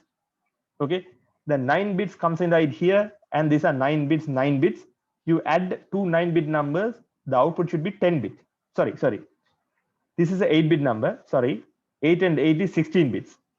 Okay, the 16 bits output is 16, sorry, like the output should be 16 bits.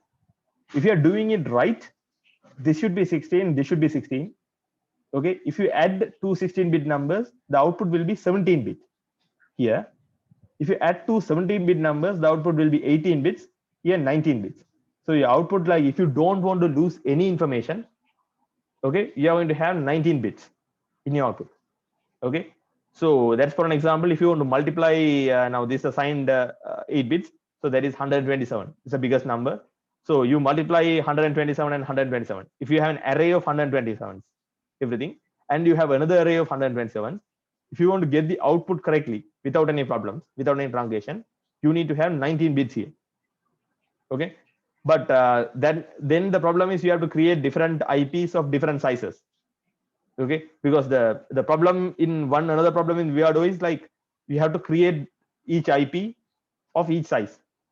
Okay, so like when you create the IP, you fix the size. You can't change that in the code. So then you have to create multiple IPs. So then to keep the code simple only, I'm like truncating this here and there like this. Okay, so if you want, you can do that. If you want to do a proper thing, so then if you do that, you get what? Yeah. So instead, I'm taking 8-bit, 8-bit here, 16-bit. I'm cutting down to 8-bit here, 8-bit, 8-bit, 9-bit here, cutting down to 8-bit here, 8 and 8, 9-bit here, cutting down to 8-bit, and cutting down to 8-bit. Okay. So if I give small numbers like 1, 1, 1, 1, 1, 1 or something, it will multiply properly. Okay. But if I give large numbers like 127, 127 for everything, I'm going to get overflow. Right. So that's what I do here, and just I put the output to this one. Okay. Right. Cij. Yeah. So that's okay. And like let's okay. So before we go on to the next one, I will show you. Okay, let's create the IP first.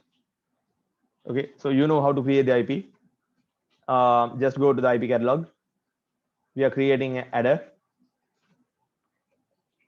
Okay, double click on the adder, and the name, like it automatically comes because we already have at sub 0. This is going to be at sub 1, and that is the name I have given over there. So that's okay. Then input width is 8 bits, and output bit is 8 bits. Then adder mode is like we just say add. Okay, so that's a difference. And I'm going to remove this clock enable. I don't want that. Then we have everything, and latency should be 1. Latency is 1. Yes. Okay. And say global and generate it. Okay. Right. So now let's look at. Okay. So what is this? So this is wrapping SystemVerilog in Verilog. All right. So why do we have to do this? Like, all right. So the reason is now Vivado supports SystemVerilog. Okay. So don't worry about that. Okay. So like you can have everything in SystemVerilog. That's fine. Okay. But the thing is like if you are doing SoC design, okay. So if you are doing synthesis, if you are going to put it in a chip, then there's no problem. Like if you are going to put this, normal FPGA, no problem. But if you are doing SoC design, then you have to do you put things in a block diagram. You click this block diagram and you create a block diagram. So in the block diagram, you put an ARM processor. Okay, so like the Zinc processor, if your FPGA has it. Okay, so Zinc, this one. Okay, so I put this one, and yeah, I have to do these things, but like let me just show you. Okay, so in here I can put stuff like okay, I can put DMAs, I can put like different things, and we connect things together here. Okay, and what happens is like this processor, it takes data from the memory or something. Okay, or else it calculates its own data and it gives out like through some XE port. Okay, and we take that and like we do some our FPGA processing and give it back. Okay, so that's how we design like the SoC basically. So for that you have to put your own module somewhere here, all right, in the block diagram. So you can create an IP, of course. Okay, you can create an IP and put that. But so I usually create just I put the Verilog module directly. Okay, so IP is the better way. You can do that. But either way, you're either doing that or just adding the module. Now look at this. If you say add module, so how the way you do that is right click on the block diagram, say add module. Okay, so if you do that, okay, now you see only one module here. Okay, but we have like so many other modules. Why doesn't it show up? If you unclick it, you will show everything. If you untick that, it shows everything, all the SP modules. And if you tick this, hide the incompatible, it shows only one, that is the Verilog module. Okay, so why? Because say, like in the top level, in the block diagram, it supports only Verilog modules. But this Verilog module can have a SystemVerilog module inside. There's no problem. Okay, so I have to, if I double click this, it will put my module over here. Okay, and if I double click that, I can see the what I can change the parameters in and width. I can change them as I want. Cancel. Okay, right. So anyway, like okay, so that means you have to make a Verilog module. All right. So how do you? Okay. So like here, this shows how.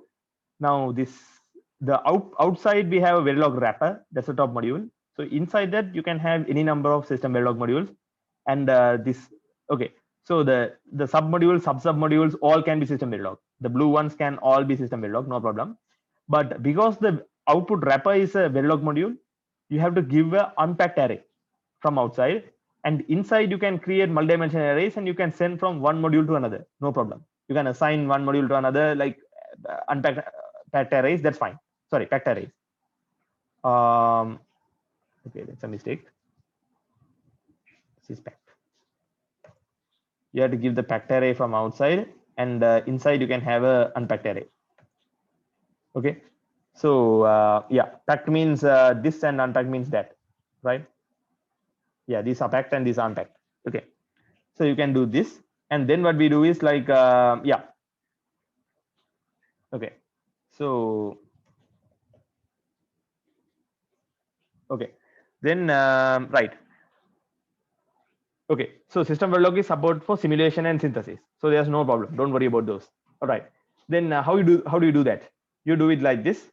So that is like in your this module, you have to give the outputs as flat. Okay, you can't give what a packed modules here, packed arrays here, because and packed arrays here, because a Verilog module is going to instantiate this. Okay, so Verilog doesn't have unpacked arrays, so then you can't, if you put an unpacked array, you can't instantiate that. So if you instantiate with packed array, you can do that with like with Verilog. Okay, so that's why I did this over here. The streaming, I did it inside the SystemVerilog, because you can't do it in Verilog. And you do that, and you take the module here, the matmal module. I take it, I instantiate it here the same way, A flat, B flat, this one. The only difference is instead of logic, you put wire. Okay, so instead of logic, you put wire.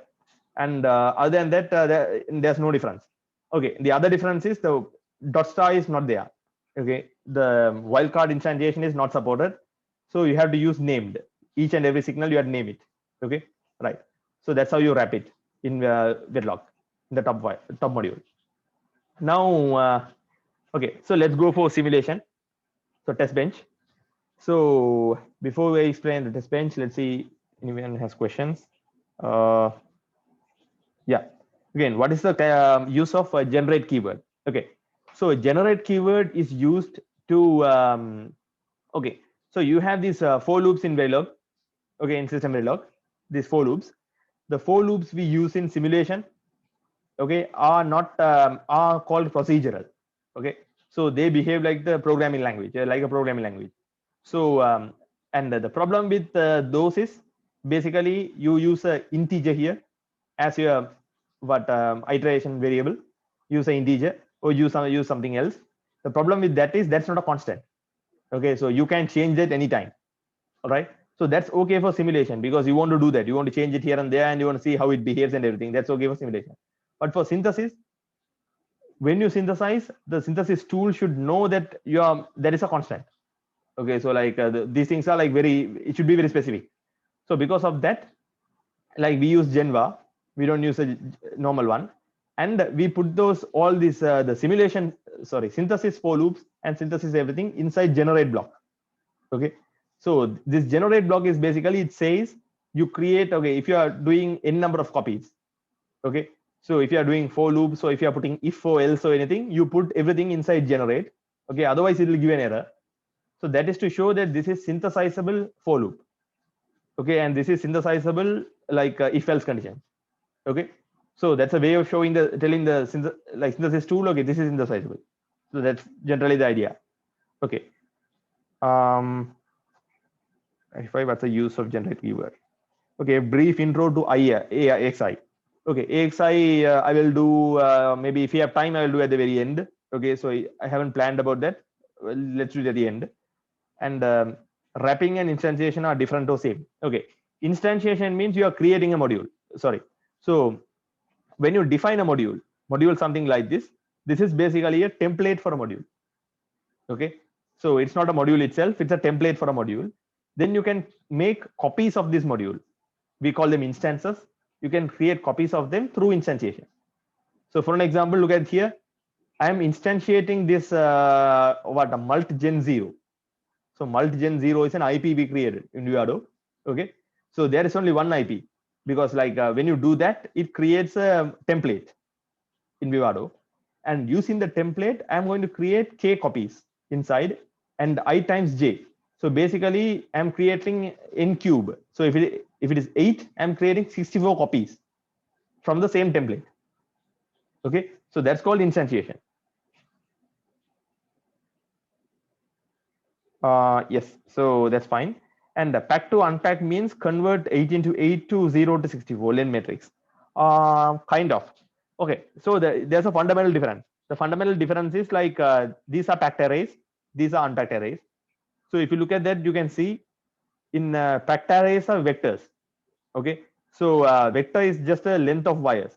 So if you do this, and if you see in a simulation, okay, if you see in the simulation, you will see a very long wire here.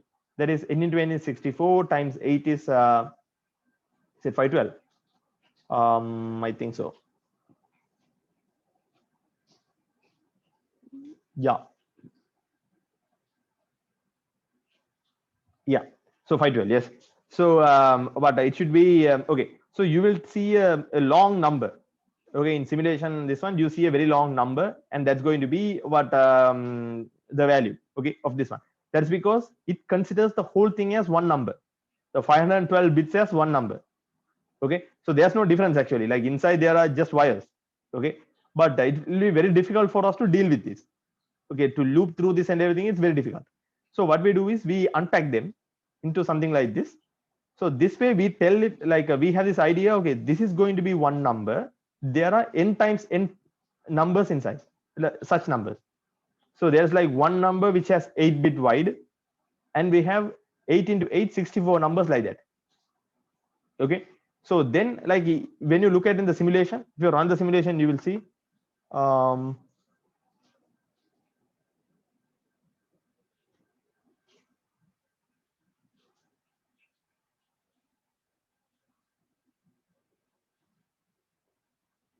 okay, so if you run the simulation, you will see like you can easily read these numbers as matrices, okay, in the simulation. So that is the advantage of doing it.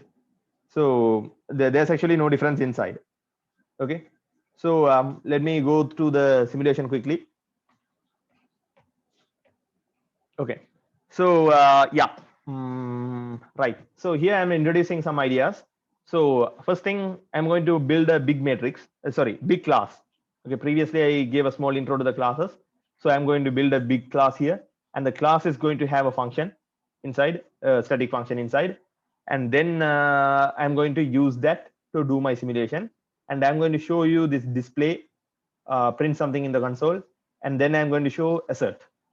Okay, and then I'm going to show some shorthands to work with multi-dimensional arrays. That's the idea. Okay, so the thing is like now this is the module. Okay, the module goes from here to there, and here I'm creating a class. So a class called matrix. Okay, and it's parameterized by width and n.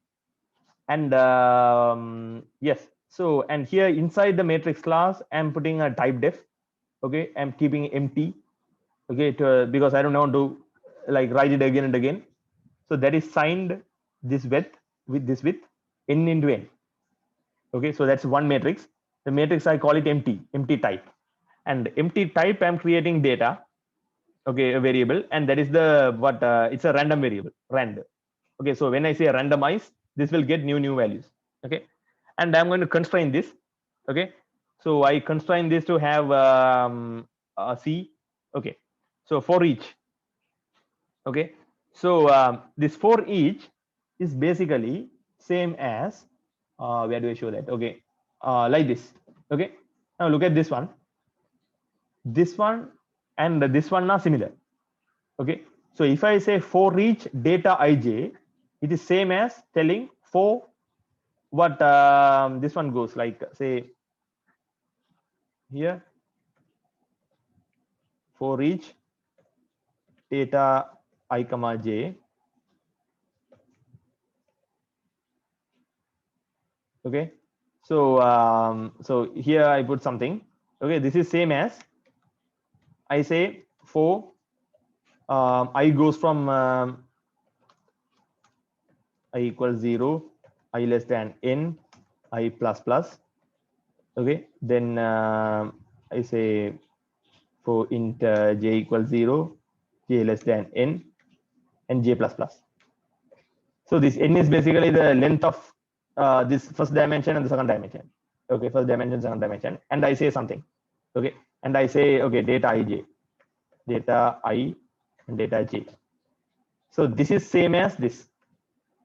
Okay, so it's a sometimes it might be confusing. Okay, so this for each is not same. Okay, for each is not same as C sharp. Oh, like in I think you have in C as well, in the modern C, C++. Okay, it's not that same for each. Why? In C++ and C sharp, when you say for each, you get the element directly. Okay, so you say like for each something is a D or something, and you get that element directly. Here you don't do that. So here this is equivalent to this. You are just iterating through ing. Okay, and that's a syntax. And then to access the element, you have to again write data ing like this. Okay, right? So anyway, that's handy. So rather than writing this one again and again, this is very easy. Okay, so like you are iterating through 2 dimensions in here.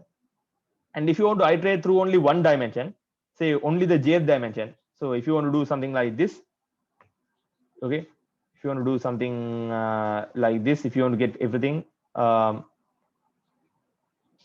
okay, then what you do is you can just say you can replace this. You can say just j, okay, and you can put 0 j or something. Okay, you can still do this, okay, and get the results. Okay, and that is if you are iterating through jth dimension only. So these are like nice shorthands that SystemVerilog has to make the life easier.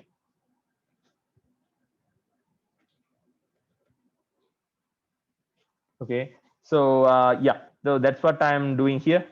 Then inside here, data ij, I'm accessing the element. Data ij inside this one. Okay, so inside a particular what vector. Okay, so I'm telling, okay, like when you randomize, make sure the numbers are inside this, and I can give a smaller numbers if you want. Okay, but I'm using the entire width, so there is minus 128 to 127. I'm giving that here. Then what function new randomize. Okay, so whenever you create this, okay, new is a constructor. I'm overriding the constructor, and whenever you create a this thing with a new, it will automatically randomize it. That's the idea. Then in inside, like you have the empty. Okay, all right. So inside here, I'm having a big function, a bigger function. So the reason of this function is I'm going to do the matrix multiplication here again. Okay, why? So I already have a module to do that. Why am I doing it again? So again, the reason is I'm going to do the matrix multiplication here by the normal method. Okay, the method we all know. I'm going to do that. Then I'm going to compare the values with the output of our module. Okay, so that is the whole purpose of simulation. That is the whole purpose of test bench. Okay, so you do things like so I want to, when I randomize 2 matrices, okay, when I create 2 random matrices, I need to know if the output is correct.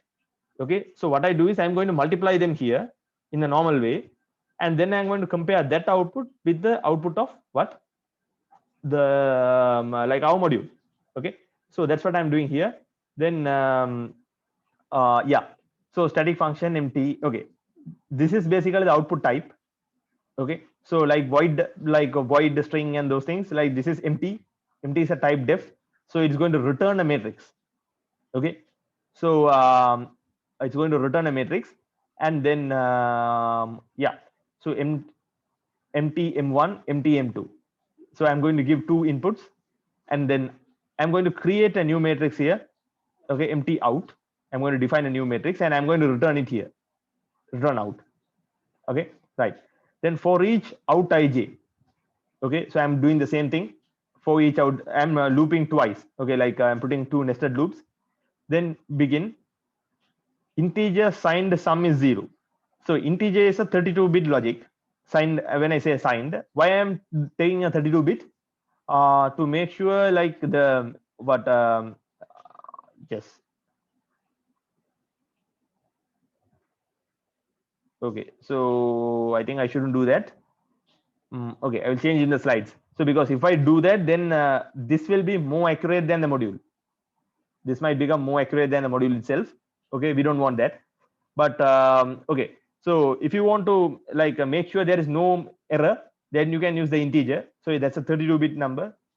Like what that does is like when you sum, it sums properly. Okay, so I'm going to now okay, I'm going to iterate through mi.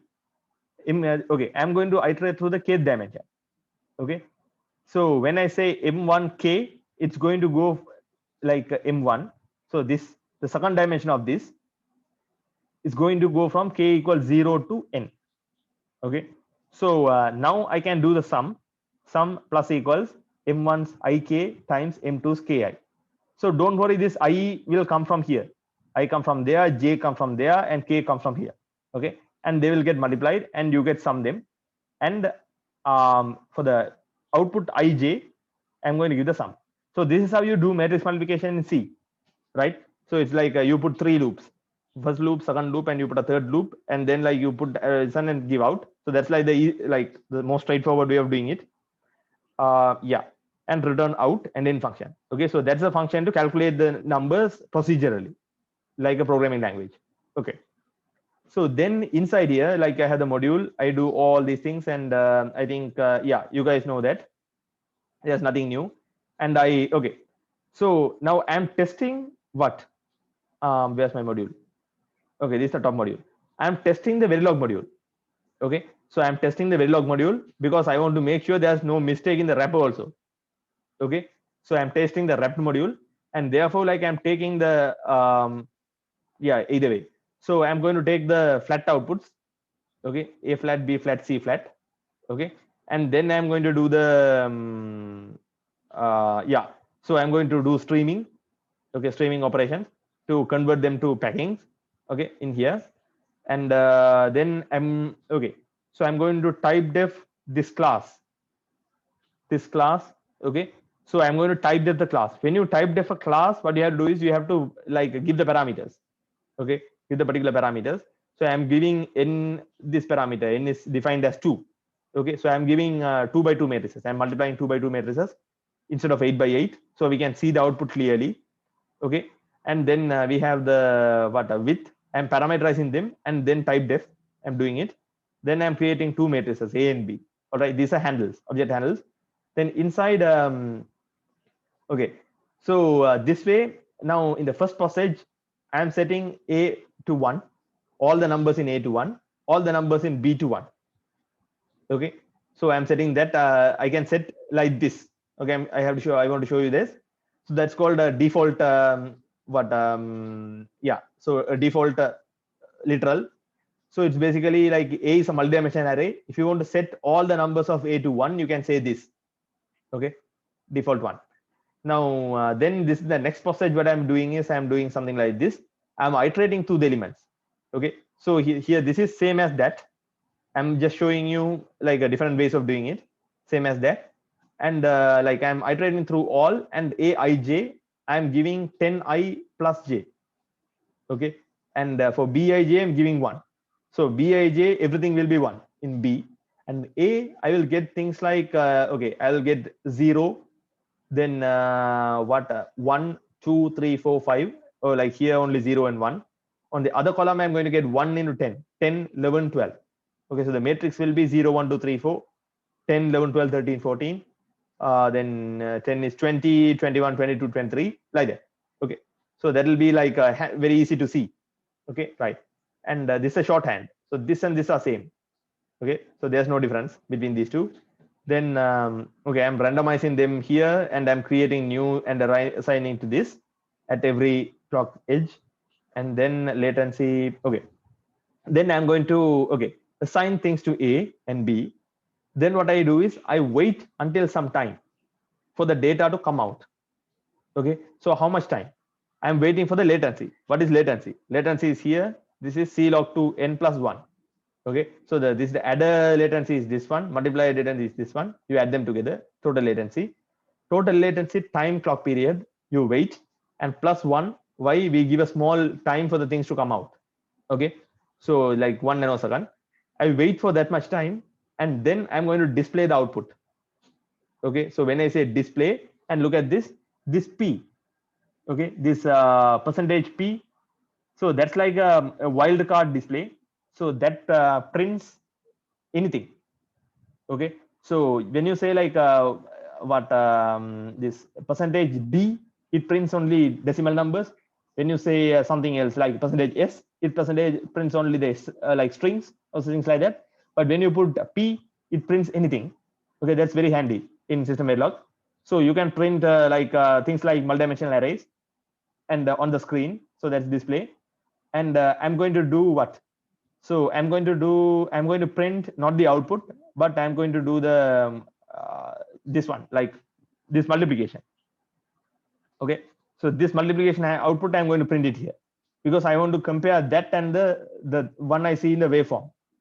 Okay, so I do that, and finally I do assert. Okay, so assert is like okay, I'm asserting between this. Okay, now see how I access this function. Okay, so this function, this method, I access this as okay, I have typed def this matrix, this class, into met nt. Okay, this met nt, and this is called the scope resolution operator. So that comes from C++, and from there, like inside the class, I'm taking this function metmul. Okay, so we have a and b, then the result is going to be this one. Okay, it's going to be a logic signed this value. Okay, and that result I'm going to print it here. Then in the next line, I'm going to check whether that one is equal to C. So C is given by the our module, the module we designed, and assert will give an error if they are not same. So here I'm making random matrices, I'm multiplying them, checking whether the result are correct. Okay, and if they are wrong, I will get some error. Okay, so and this is the way like they do it for large numbers, like for large designs. Okay, so actual chip designs and everything, you like you what randomize everything, then you write code here to do the same thing what you want to do in the matrix. Okay, so this code can be inefficient. Okay, so don't no need to write it very efficiently, but if you write it inefficiently, then the simulation might run slow. Okay, if you write very inefficiently, other than that, there's no problem. So this code can be whatever it wants, like whatever you want, as long as it's correct. Then you can compare this one to that one using assert. Okay, so when you run the simulation, you get things like this. That is yeah, so I have simulated that, and okay, so in the TCL, okay, so you get the output in the console. Okay, so yeah, so you get the outputs here. Every clock cycle you get the results. Okay, and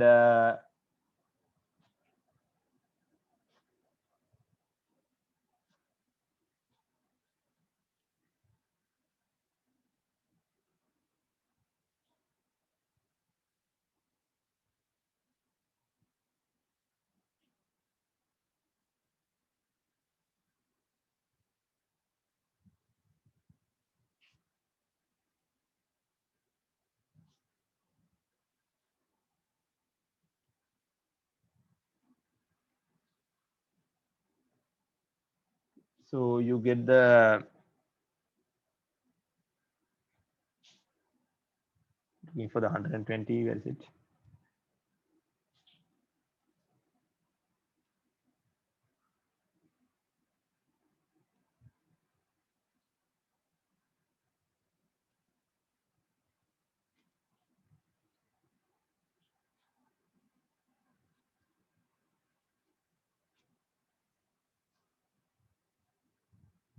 Okay, I think there's a truncation error.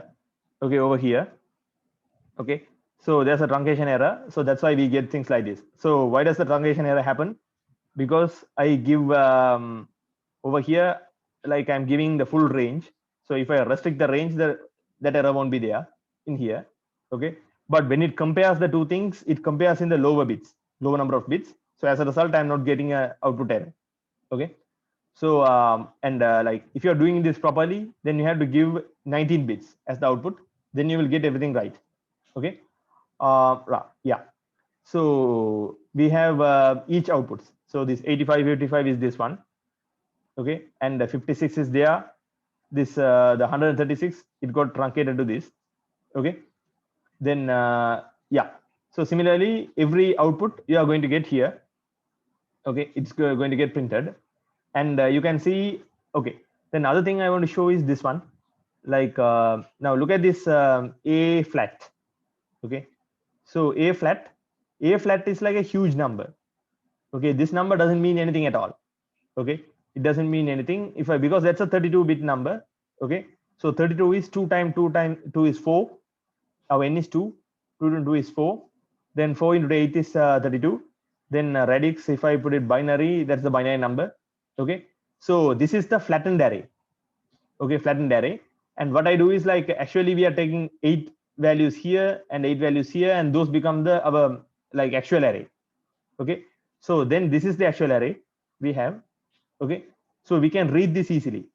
Okay. In the simulation, that's one advantage. So this is the matrix 152, 4, 79, 111. That's a matrix, 2 by 2 matrix. Okay. So you can do that, and you can get the outputs, and you can see. Okay. Right. So that is the simulation. All right. So let's do the synthesis. I have set that as the top module.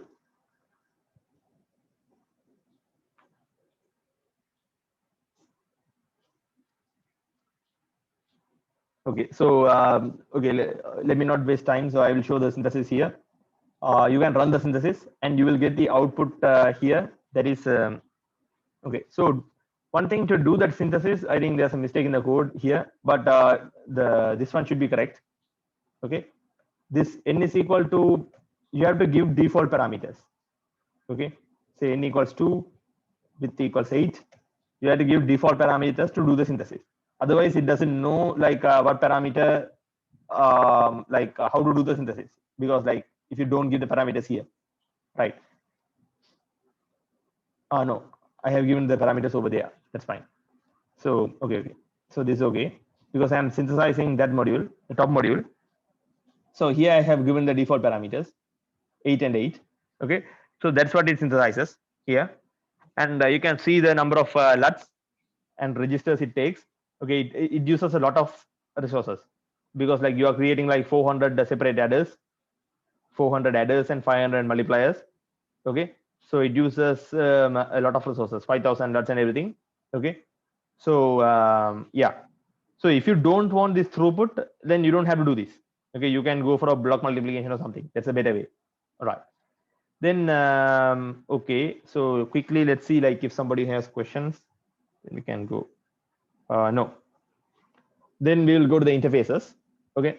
So this is a little bit advanced topic. Like I have never used this in a project, but in case like this is handy.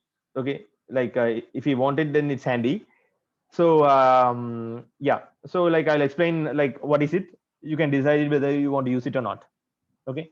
So the idea is like an interface. Okay. So it's a SystemVerilog feature that is used to describe buses. Okay. So what is a bus? A bus is basically a set of signals. Okay, set of wires or set of vectors, like that's called a bus. And previously we saw one in the parallel to serial converter. We saw a bus that is like data in and valid and ready. So that is a very simple access stream bus. Okay, so here also I have mentioned that valid stream and ready. That's a very simple access stream bus. So what the collection of wires is called a bus. Okay, and collection of vectors, it's called a bus. Now the problem with that is like, let's say like some kind of, now access stream has, the simplest one has 3, but the actual access stream can have like more wires. So there's one called keep, there is one called last, then there is one called user, t user. Okay, so you have like I think 6 in total, plus there is clock, and then you have clock enable, then you have reset. So there are like a lot of wires in one bus. So axis stream is the simplest bus, and even that has like 10 wires. Okay, so full XE4 that has like I think 64 like a huge number of wires. Okay, so because of that, like it's now if you're connecting one module and another module, okay, inside a Verilog code, system Verilog code, you have to write all the 64 like 80 wires or something. You have to type them, and you have to type the other wires, and then you have to connect them. Okay, so now you have connected them. You connect this one to another one. Again, you have to type all these ones again and again. Okay, so which is why we do the connections in block diagram, okay, in Vivado. So we don't usually do it in the code. But the thing is like if you are writing something for a common one, then you have to write things inside the code, okay, in the code. So like for ASIC and FPGA, if you're writing a common code, then you have to put everything in the code. So there, like instead of writing all the 60 or 80 lines again and again, what we do is we bundle them into an interface. Okay, so we write them once as an interface, and then you take that and connect the interface, like connect two modules using one line. You just say, okay, I'm using XE interface from here to here, and it connects those, all the wires, it connects it. So like that, you can go and create like what you can connect as much as you want by an interface. Then later on, like somebody comes and says, okay, let's say you are designing your own interface. Then somebody comes and says, okay, like we need one more wire. Okay, so if you don't use interface, you'll have to go through your entire code, and you have to change each and every interface. Okay, so if you use interfaces, you just change it in one place, and everything will change. Everything will change. Okay, so that's the advantage of interfaces. So and SystemVerilog, it has interfaces. It's very nice. So what you can have is like now my bus is my interface in here. So I'm not going to show you an example. Like there's an example in the GitHub repo. Okay, run it. So I have redid the P2S. Okay, so P2S is the P2S is the this one, but parallel to CDF converter. I have rewritten it using interfaces. Okay, so this is an interface, and so you can go there and check it, and you can use this one. So this is a fully functional code. You can run the simulation and see, but I'm not going to give you an example here because I don't have time. I'll just show you some important parts. Okay, I'll just show you some important parts. So there is interface my bus, and inside here we have this mod ports. Okay, so the idea is like so for the in the interface you define all your signals. Okay, so I'm defining clock. So clock is, I'm telling always the clock is input. Okay, so that's why I'm defining it here. I'm telling input. Clock is always input. Okay, so whether it's a master or whether it's a slave, clock is input. Okay, that's what I'm doing here. Then I have valid, ready, and data signals in the interface. But the thing is, now valid, ready, and data signals, they change their directions based on whether you're having a master or a slave. Okay, so if you're having a master, then like valid is going to be like this. Okay, so mod port master. Okay, mod port master means this is a module A. This module A is going to have a mod port master here, a master port here. Then the data goes out. Okay, so through the master, data goes out. Then valid goes out, and ready comes in. Okay, so that is the protocol. So ready comes in. So then like you have the same set of signals, but inside a mod port, you define the valid and data as okay, you define them as output for the master and input as ready. Ready is an input from outside. Okay, then that is the, you are defining the directions. Okay, so for the same thing. Then for slave, you are redefining the directions in a different way. The valid and data input and ready is output. Okay, you can do this here. Okay, so then this is enough. Okay, you don't need to do this. Okay, this is enough for all your RTL use, and even for test bench, this is enough. But interface has one additional feature, so I just want to show you that. So I'm like giving that as well. So the additional feature is called a clocking block. Okay, so this is a clocking block. So what is a clocking block? So in a clocking block, I can give delays to my all my signals. Okay, so previously you have seen like sometimes I give individual nanoseconds, one nanosecond here, one nanosecond there, like at different signals. Okay, now that is like that's not very nice, because like sometimes I might forget in one place and forget put it in another place. Okay, so it's better if you have everything in one place. So for that, you can say like whenever you connect something through the test bench, okay, and when you give some data, you delay it by 1 nanosecond before you give it inside. Okay, so that is like you are giving the same things, conditions that happens in the hardware. So in the hardware, things don't happen at the clock edge, they happen a little bit afterwards. So you are going to show that. Okay, so you can do that by clocking port, and the clocking ports are not for RTL. Okay, therefore simulation, and your synthesis will not care about this, like synthesis tool will omit that. Okay, and so for synthesis we connect only this slave and masters, only this mod ports. Okay, this master. Now what I'm going to do is I define another mod port called master TB.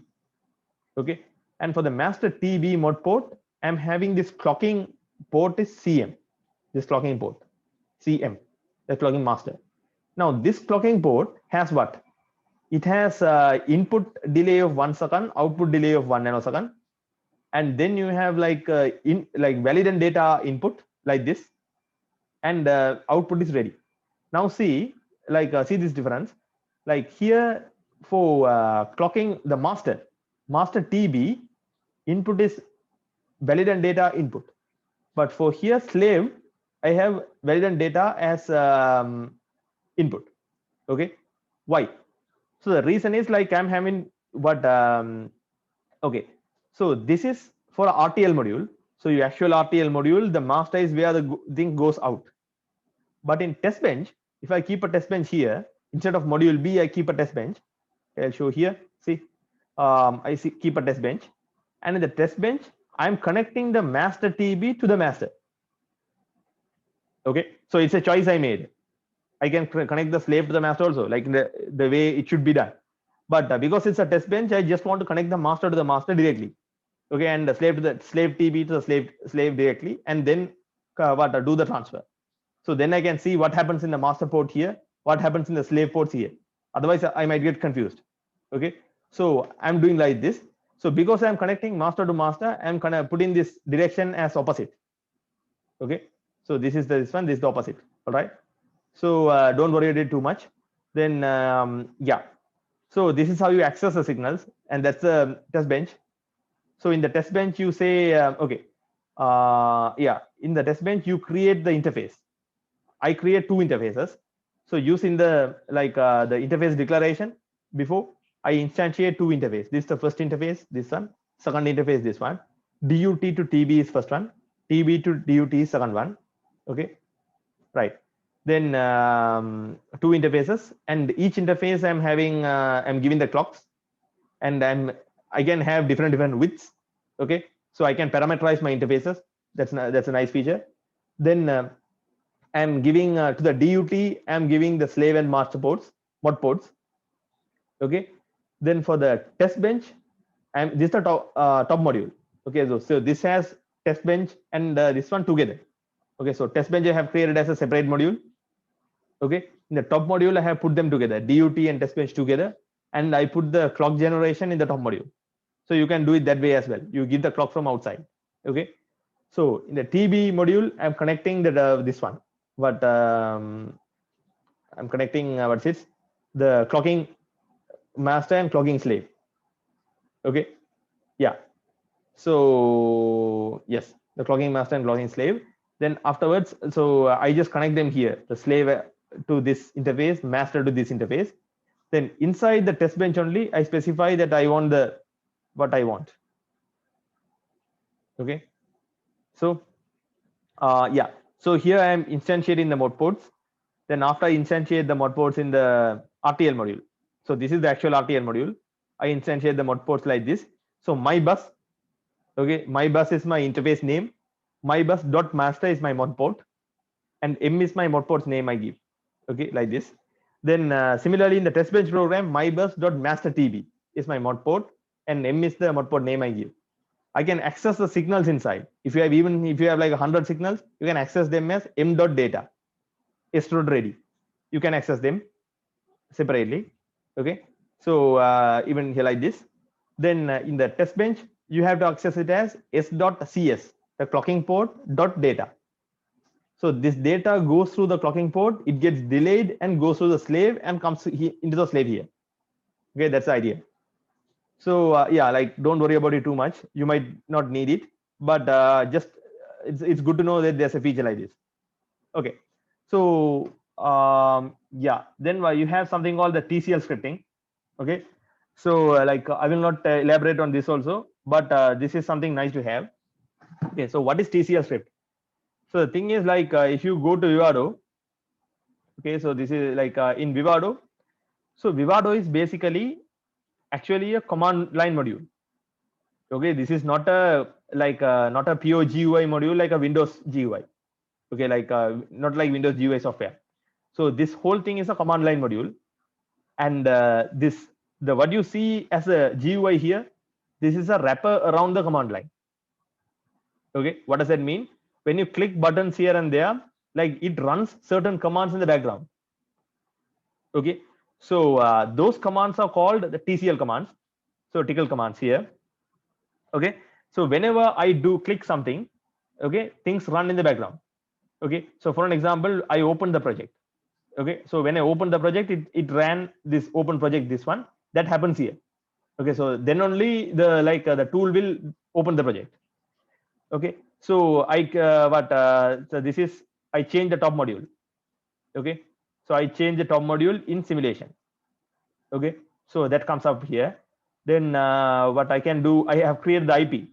Okay, so I created the IP. So the name of the IP is at sub one. So I created one to show you guys. So that is create IP.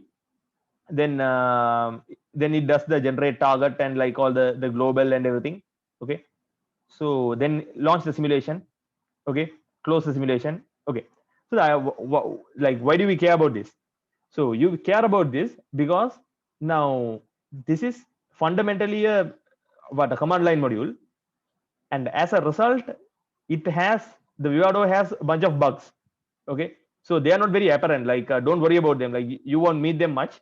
Okay, but this is not as perfect as the other softwares you use, say Office, so Photoshop or something. Okay, so the reason is like in Xilinx, like it's a hardware company, it's not a software company, and they give this software for free.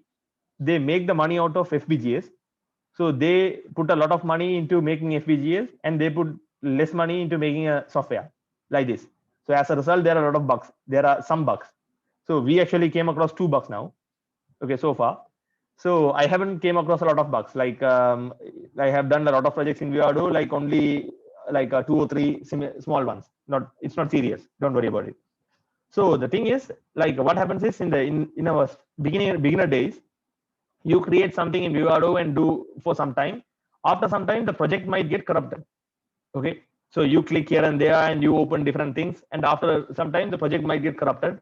So then you have to okay, you don't want this project. You want to rebuild everything from scratch. Okay, so we do that often.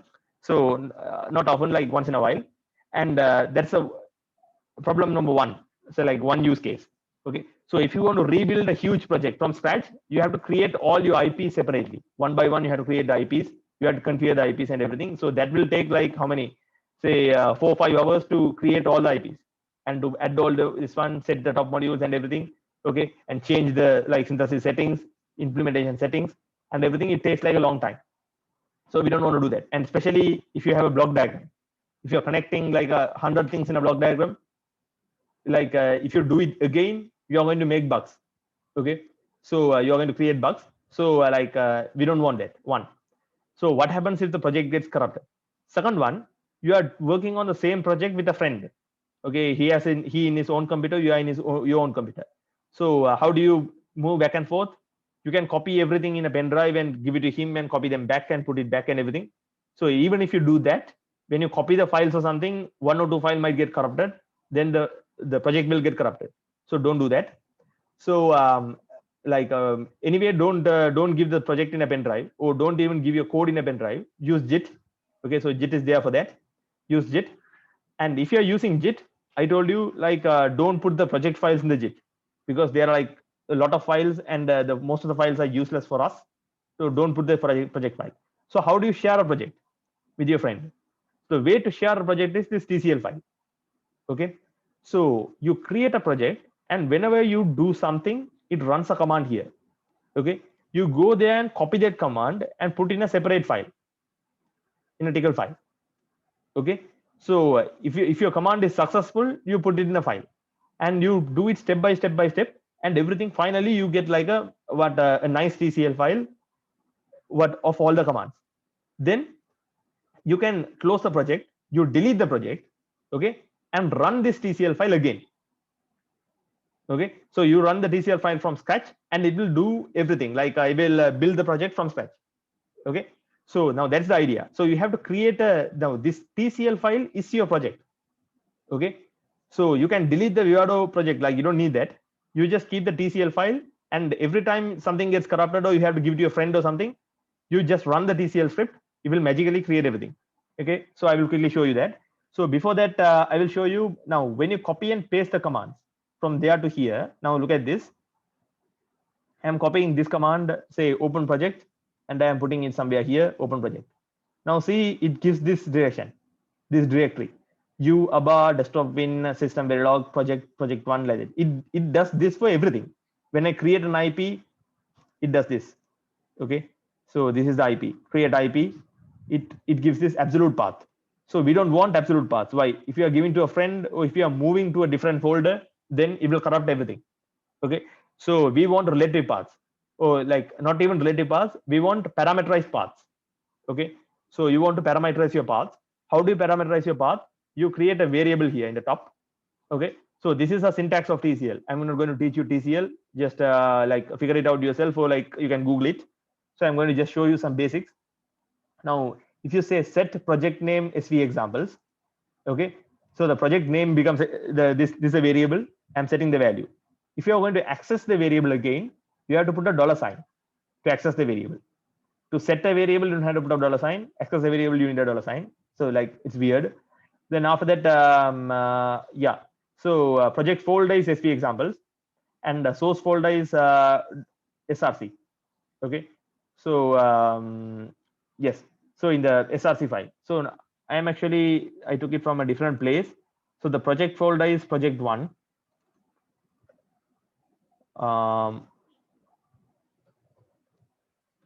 Project folder is projects, and the project name is, so this is the project folder.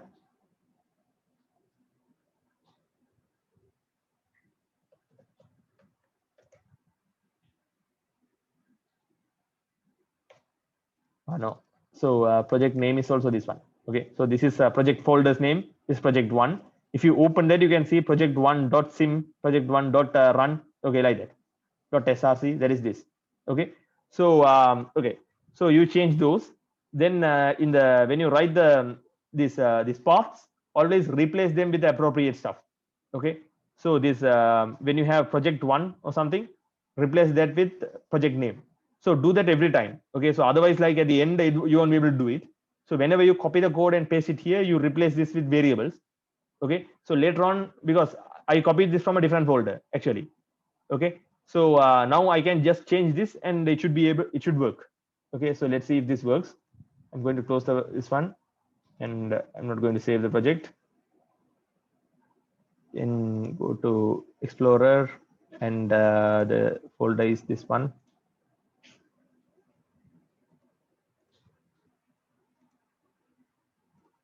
Yeah, so project one is the folder.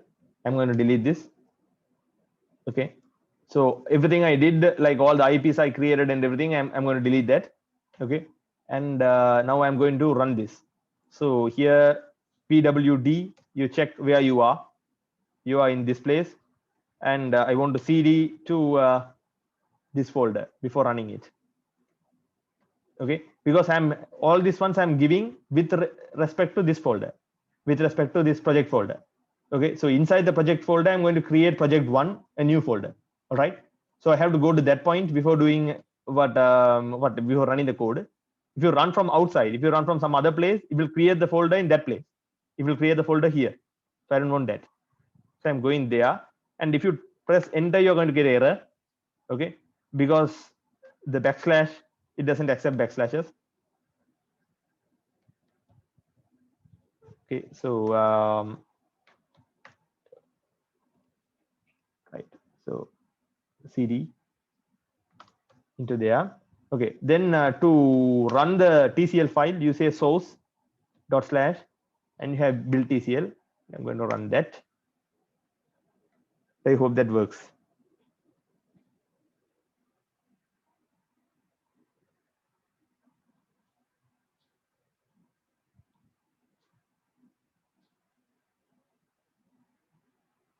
Okay, so it has created all the IPs and it has added all the files. See, I actually copied this from a different folder with a different structure. It's like a similar structure, but a different folder with different names. But because I have the variables, I just changed 2 places here, and it works as well. So I will show you some real what build TCL file just for information. Like let's say, let's go into this. See.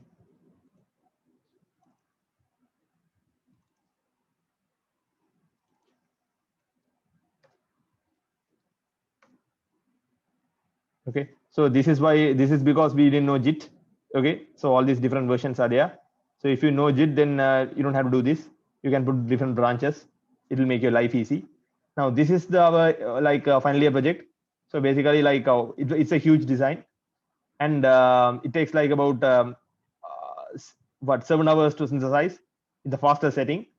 And if that gets corrupted, then it will take me days to rebuild it. Okay, so then because of that, we built we've spent a lot of time creating this TCL file. So I'm keeping a lot of variables here, and then like here I'm calculating new parameters, new variables based on the previous variables. Okay, so calculating everything. So then we are writing this one. Okay, then this is something interesting. We are creating a Verilog file from the TCL file. Okay, I'm creating a Verilog file, and in the Verilog file I'm putting define values.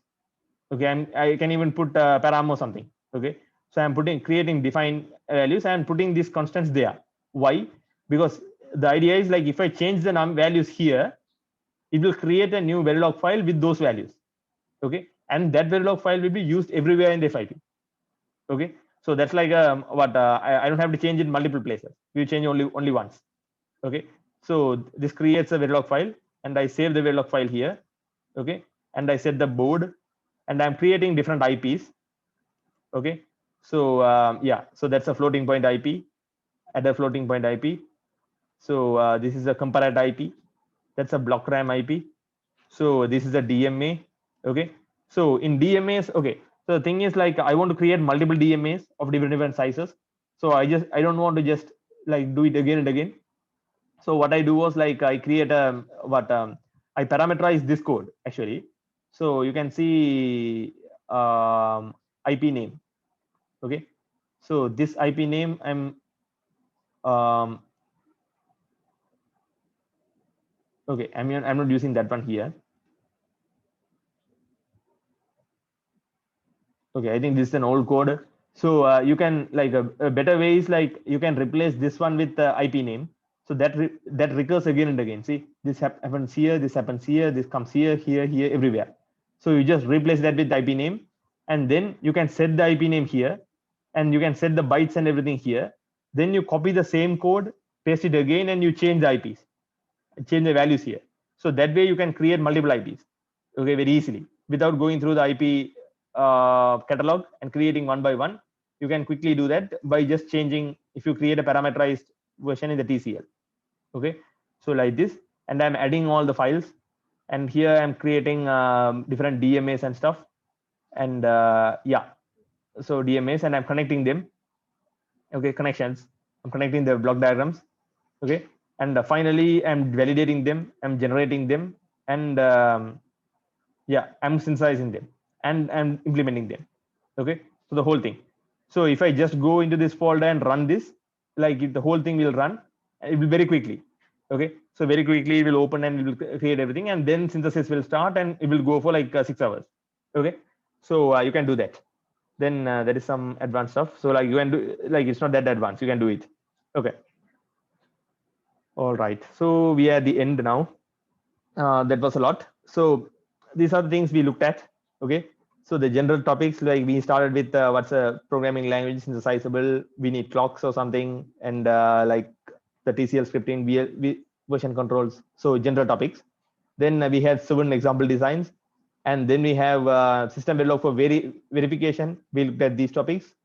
For RTL, we looked at all these other topics. Okay. So yeah. So by now you should be a little bit confident that you can create the circuits you design. So the whole point of this workshop is like now you go, but you get comfortable with Verilog as well as with SystemVerilog as well as with Vivado. Okay. So when you go out and like when you learn digital design concepts, okay. So like the stuff they will teach you system, but state machines, and so like different stuff. So as they teach you, you can quickly open Vivado and you can type these things and you can check them out. Okay. So that's the whole idea of this. So because like a lot of people are intimidated by this language, I was intimidated. So I didn't learn this language until last year actually. Okay. Until the middle of my final year, I didn't learn Verilog properly. Okay. So but I was designing the final year project, and the one before that I was designing a lot of things. Okay. But I had a very good friend who was very good in Verilog, so he was implementing the designs. So I was doing everything in the whiteboard and he will implement it. So I didn't have a lot of confidence in Verilog myself. Okay. So but later on, like I started doing things myself, and then read the book. So to get this to get all these things sorted out. Okay. So then the idea is like people have to be confident, so then only you can quickly put your own designs and check them out. That's the idea. Okay. So these are the references. Okay. So this first reference is what I used for it's a very good book, like written by this guy Stuart Sutherland. So he was there in the SystemVerilog committee, and like he has developed the language, but he was a person who developed the language, so he knows inside out. Okay. So for the RTL design, like this but very good book. It explains everything, all the different features. And then there is this another book that's for test bench and verification. So like it talks mainly about OOP, about assertions, and like some very advanced stuff called UVM and everything. Okay. So you don't have to go into depth, but it's very nice to have. And especially talks about these what queues, okay, dynamic arrays and stuff. Okay. And the people who want about XE and about SOC design, okay, please go to like this one. So I actually thought of doing a workshop on that, but then I found, okay, like there's a very nice playlist for that. Okay. So this is what we followed for our FIP, like when learning Vivado. So he introduces you XE, and then after that he goes on to like do what how to work with Vivado. Okay, different things, how to create IPs, then even HLS. So how to do Vivado HLS, and DMAs, you connect everything. Okay, implementation. And after that even SDK. Okay, how to do like SOC design with that, how to control a DMA. Okay, the complete course. Okay. The only thing is he's too slow. So like he talks very slowly, and you might fall asleep in the middle. So run it at 1.25x. Okay. Then yeah. So this is a good book, Parallel Processing by FPGAs, and it's actually a free book you can get from here, and it's from University of California, San Diego. Okay. So it's a notes from them. It's on parallelizing algorithms and implementing them with HLS. Okay. So what is HLS? HLS is basically a C-based HDL. Okay. So that is like in Vivado has a separate like something called Vivado HLS. So that is, you just write C code, then you can say I want to parallelize here, I want to like put this in serial, I want to pipeline here. Like each line you can tell something, it will create the Verilog code for you. Okay. So I don't like this much. I don't like it much. The first reason is because I don't know it. Okay. So the second reason is I will not have the control, like for every clock cycle, what's happening. So I'm used to designing things like that. So like I may not, so I don't like it much. But anyway, it's a very good skill to have. Okay. Why?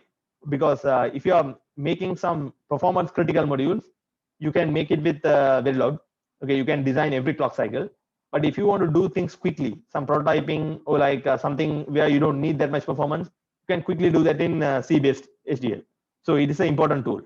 Okay, so you can put both in the same design.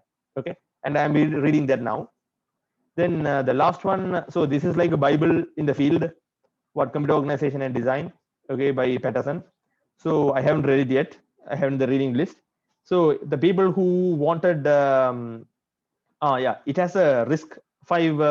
It's a RISC-V edition. I forgot to mention that. Okay, I'll change the slide. So it's a RISC-V edition. Means like somebody asked me in the feedback, can like design a processor? Okay, so people who are interested in processor design, please go and like check this out. And like what he very nicely he goes through it and everything. Right. So question from the feedback. So I will answer a couple of things. Okay. So like they may not be here, but they might look at the Zoom recordings. Okay. So first one, somebody asked like, can I explain how to build a pipeline processor? Okay. So we don't have the time here in over here, and I'm not teaching you how to design things. Okay. So I'm teaching you how to implement things. Okay. So designing, like you have to come up with the like you have to you design it yourself and you implement it. But like and you learn design from the courses, formal courses. Okay. Right. Anyway, like to give a small pointer. Now pipeline processors, what I haven't designed one. Okay.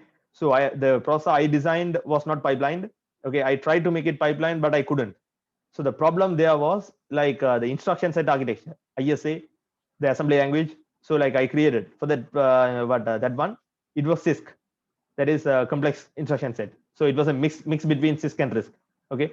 And one of the key features of RISC is reduced instruction set is basically all the operands or all the instructions have the same width. Okay, same size. So that's like all have 4 bytes, so all have 8 bytes or something. So that might waste the memory a little bit. Okay, but there are advantages. So when you do like in my design, I didn't have like everything the same width. So I wanted to save the memory and stuff. So I had everything different widths. So when you do that, it's very difficult to pipeline. Okay, so yeah, so like it's very difficult to pipeline. So because of that, I couldn't and we didn't have time, so we didn't do that. We didn't have to do that anyway. So it was a very simple process, like what was requested.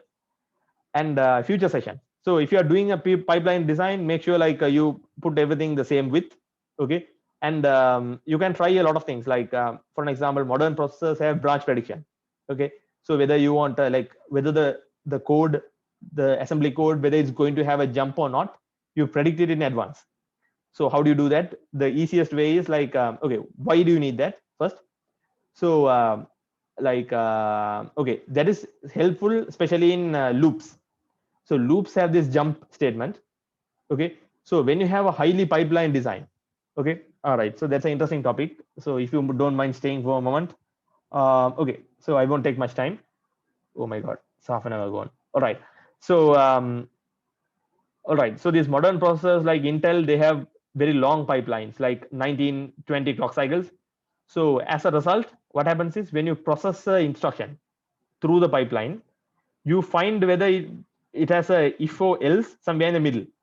Okay, or somewhere like whether the next is a if or else somewhere in the middle. So without knowing whether the next instruction is an if or an else, without knowing that, your pipeline is inefficient. Okay, because like the pipeline works because you process multiple instructions, the consecutive instructions, you process them at once. Okay, they are in different stages of the pipeline. So if you don't know the next one is an if or else, you can't do that. Okay, so what they do is they use branch prediction. So branch prediction is kind of useless in if and else. Like maybe now it's like in certain compilers might use it, but it's very useful for loops. When you do something 100 times or 10 times again and again, so you have a jump statement at the end. Okay, for like so you write the assembly, in the last line you have a jump, you go back to the top, jump to the top, and you do it again and again. So jump is basically branching. Now what it does is there's a branch predictor inside a separate module. So what it does is it counts the number of the if and else you take. whether you are jumping or not. Okay, so it counts. So like, it counts whether you are jumping, and if you are like jumping often, so like let's say in a loop, 100 times loop, the first time you jump, second time you jump, and third time you jump, now it knows, okay, you are jumping, then it automatically fills the pipeline with the jump statement. Okay, so it's assuming that you are going to jump. Then if you don't jump, what happens? The pipeline will be clear. It will flush the pipeline and do everything. There will be a performance problem. Okay, like you're going to waste some clock cycle. But because of this pipeline, you are saving a lot of clock cycles. Okay, if you jump, you will save the clock cycles. If you don't jump, you will waste the clock cycle. Okay, so then there are, I think, some intelligent methods to find the jumping. Okay, whether you are going to jump or not. So it's a branch prediction.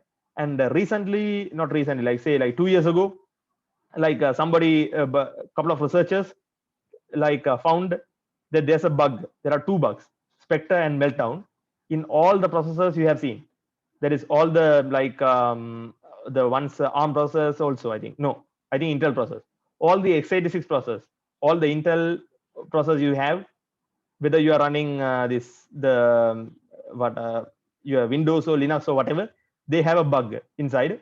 So that is due to this branch prediction.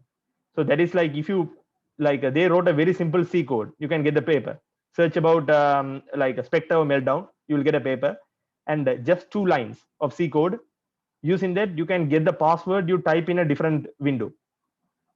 Okay, so like usually like softwares like Windows, the operating system, Windows and Linux, they keep this processor separate to make sure you don't do that. You can't copy the password you type in Chrome from a different software. Okay, but when the password goes into the processor's pipeline, okay, so like these people can fool the branch predictor. Okay, they can like fool the branch predictor with a simple while loop, so very simple, like just 2 lines, and they can get the password out of the cache. Okay, so I'm not going to talk about it much. You just go there, it's very interesting. Okay, and that is there in all the like computers and all the x86 devices, and like it became a headline in the internet. Then after that, like all the you can't do anything, right? It's a hardware, it's a digital circuit, so you can't change, you can't give a patch. But after some months, the Windows like Chrome and everything, they created their own patches, software patches, okay, to make sure that doesn't happen. Okay, so that's something interesting. And future sessions, we are going to do we are planning to do MATLAB and like microcontroller programming and stuff. So but that depends on the availability of the other instructors. I'm not going to do them. So I might do one on JIT or on like this one, what is it, SoC design. Okay, I haven't decided yet. However, like this has been very successful, like in terms of feedback. A lot of people have commented, a lot of means like 43 have commented like it was very helpful. Plus some people have mailed, and some have told and some people have attended from Sweden, and a girl from graduate from Sweden, and some from India, and like around the world, and like they find it useful. So in that case, and somebody told there were not enough publicity, so people didn't know. So I wanted to keep the numbers low. Otherwise, like let's say like already there were 200 people in the first session. If there is many more, then it will be difficult for me to handle. So like if everybody asks questions at the same time, I can answer. But like because it's successful, I might do it again like after a few months. Okay, so like if there's enough demand. All right.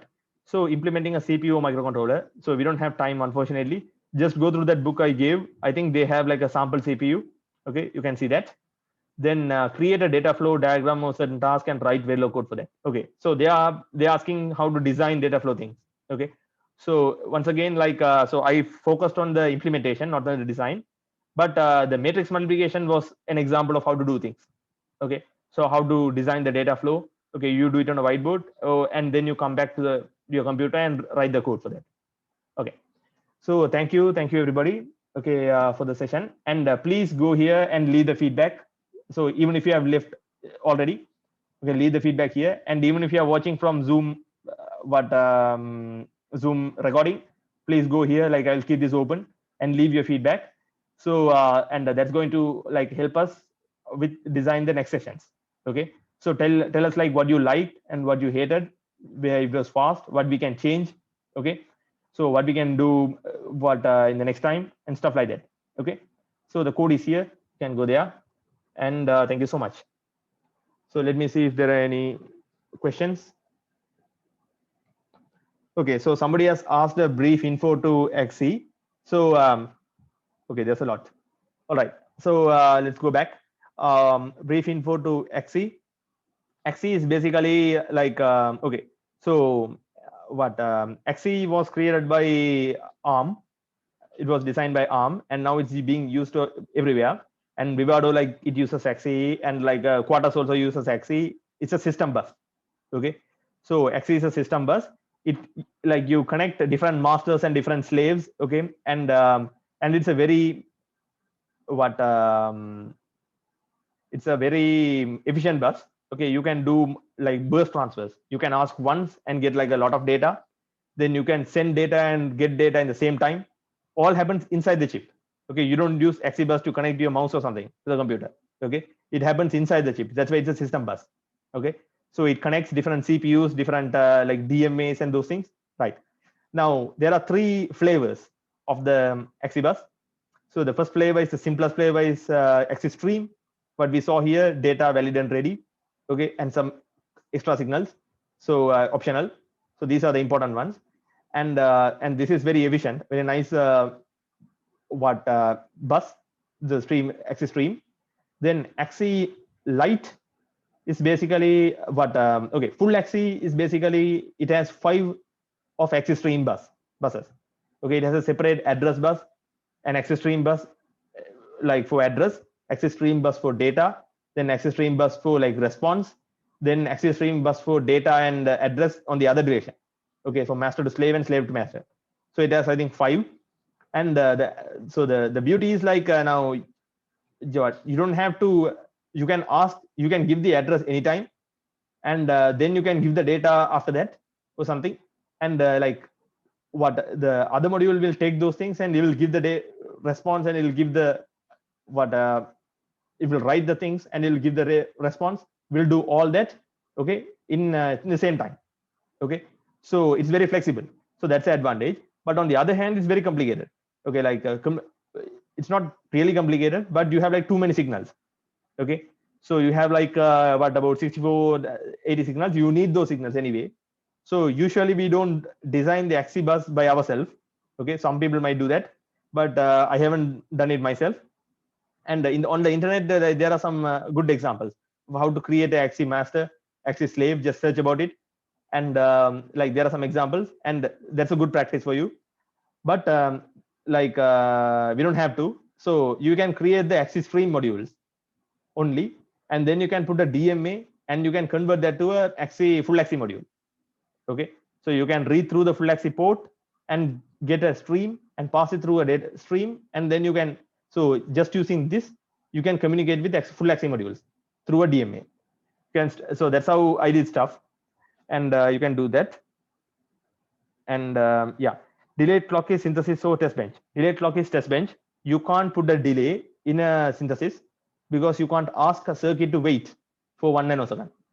Okay, so delayed clock is for synthesis. So other people, please go here and give your feedback. So all of you who is available now. Okay, so like even if you have given already, just give your feedback on the overall session. Okay, yeah. Now delayed clock is in test bench. So then what are shown by the synthesis design? Okay, so in synthesis design, what is shown? You see this one. What okay, I don't have it open, but in a synthesis design, you see the you see how things are connected inside. Okay, and what are the lookup tables and what are the different buffers and everything it uses. Okay, and you can see the longest paths. Okay, the paths of from one end to another end. So what you see there is basically netlist. So what is netlist? Synthesis tool reads your Verilog code, your high level Verilog code, and converts that to a low level Verilog code. It's the same Verilog code but low level, and that is very difficult to read. Okay, so for people, but the tool, like that Verilog code says what are the primitives, what are the LUTs, and what are the buffers you have to connect where. Okay, so now what you see there is a visualization of that netlist. Okay, so like it's called a schematic. So you see the like how the wires are connected. So that's what you see in the synthesis design. And also you can see the utilization, resource utilization, how much LUTs, how much slices, how much registers, flip-flops, how much DSPs you have used. You can see that. Then you can see timing constraints. Then you can give the timing constraints and see. You can get the longest path, the delays. You can get different stuff in synthesis. Okay. So in a pipeline design, does every instruction need equal number of micro instructions? Okay. So that actually depends on your architecture. Okay. So that depends on your architecture. I think in some cases you don't have to. Okay. But I don't have much experience with making a pipeline processor. Okay.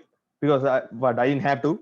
So in that case, like you read that book. So the book I mentioned, like you can just go to that particular page, like where they talk about pipeline designs and where they talk about like RISC-V and how RISC-V works. Okay. Then what happened in implementation design and bitstream section? Okay. So before that, I will answer that guy about LUTs. Okay. So explain about LUTs. So LUT is basically it's lookup table.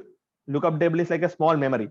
Okay. So you have like just a bunch of memory in the sense, I think you have like a bunch of flip-flops and stuff inside. So like you have certain configuration bits. Okay. And it can implement any Boolean function. So the idea is like lookup tables. What if the input A, B are like this, then the output C is like this. Okay. So if A and B are this, then the output is this. If A and B are this, the output is this. Like that. Like you have different values. Okay. So now that is the fundamental unit inside a FPGA. Okay. So inside an ASIC, that's not the case. Inside ASIC, you have individual individual AND gates, O gates, and adders, and like they are called standard cells. You have like small things, and inside them you have transistors, directly transistors. So that's very small and very area efficient. You don't need much silicon to do that. Okay, like that. But in FPGA, you need to be able to put any circuit there. Okay, it's a generic chip where you put any circuit. So then the easiest way to do that is putting lookup tables. Okay, so like there are no AND gates in there. So there's a lookup table. You put the truth table of the AND gate, and it becomes an AND gate. Okay, there's the same lookup table. You put the truth table of OR gate, it becomes an OR gate. Okay, same lookup table behaves differently, and it becomes a multiplexer. Okay, so the same lookup table becomes a multiplexer. So things like that. Okay. Then what happens in implementation design and bitstream section? Okay. So when you do implementation, okay, so I can't run this now. It will take a long time. So if you do implementation, okay, I can't run this implementation anyway because I have to set up the pins and stuff. Okay. So when you do implementation, what happens is in synthesis, it says you have to connect LUTs how? Okay, like now this LUT is connected to that LUT, and like this, it connects LUTs. The next one is in the implementation, in the FPGA fabric. Okay, so in the FPGA, inside the FPGA chip, you have a lot of LUTs. Okay, so it chooses which LUT to place where. Okay, so there are already certain LUTs fixed inside the FPGA, and in the synthesized design, you say, okay, but like this A signal and B signal, you have to put through a LUT, some LUT. Now in implementation, it says, okay, which LUT to put. Okay, so how do you decide that? So it decides that by like now the one important thing is if a signal is going from one LUT to another LUT, say LUT A to LUT B, and if you select two LUTs which are in the opposite end of the chip, in the FPGA chip, one LUT is here and the other end is like other chip is on the opposite end, and it has to go from this chip to that chip, it's going to take a long time. Okay, so that's called the path delay. So because there's a long path delay, what happens? You can't run at high frequency. Okay, so now when you do the implementation, you give the constraints. You tell I need to run at this frequency.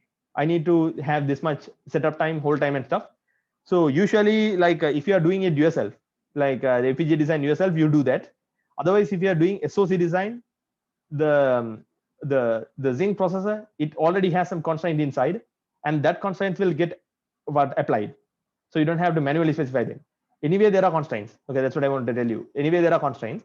That constraints tell you what is the clock period. Okay, so within that clock period, it has to go from LUT A to LUT B. Okay, or else it has to go from this register to this register. Not really LUTs, from this flip flop to this flip flop. It has to go. So then if you choose two flip flops in the two opposite ends of the chip, that's not going to work. So what it does is it runs an optimization problem. Okay.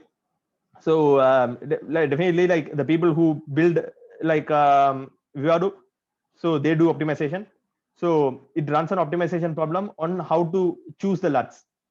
Okay. So that is implementation. It chooses the LUTs here and there, and it puts the things. Then it chooses a switch, which switch to enable, which switch to disable. So that's all implementation. After running the implementation, you can see you see a very nice thing. You can see the which LUTs have been chosen and stuff. You can see that like in a very beautiful diagram.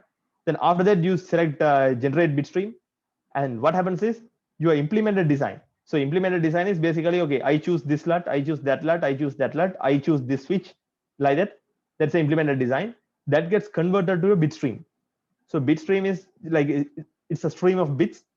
Okay, so it's converted to bit stream, and that bit stream you load it into the FPGA. Okay, so when you load it into the FPGA, that bits go into the switches, and it go into the LUTs and everything, and they configure the switches and the LUTs.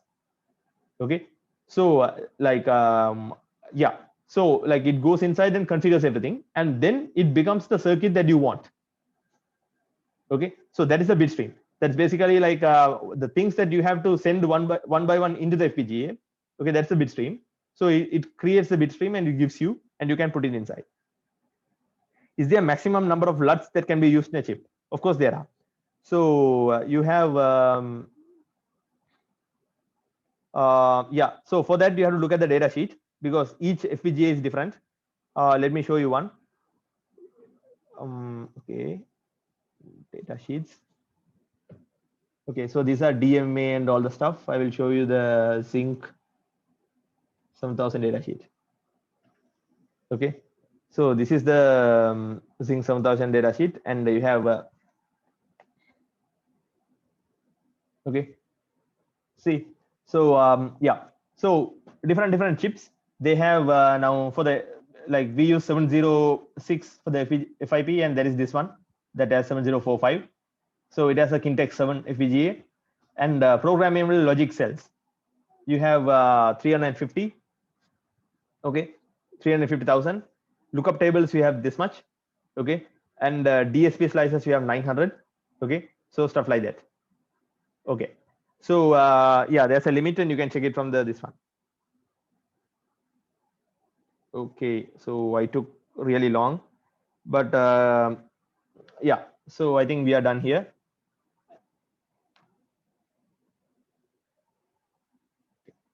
So yeah, so thank you so much for joining, and please leave feedback again. Okay, everybody. So give an overall feedback over here. Okay, thank you so much.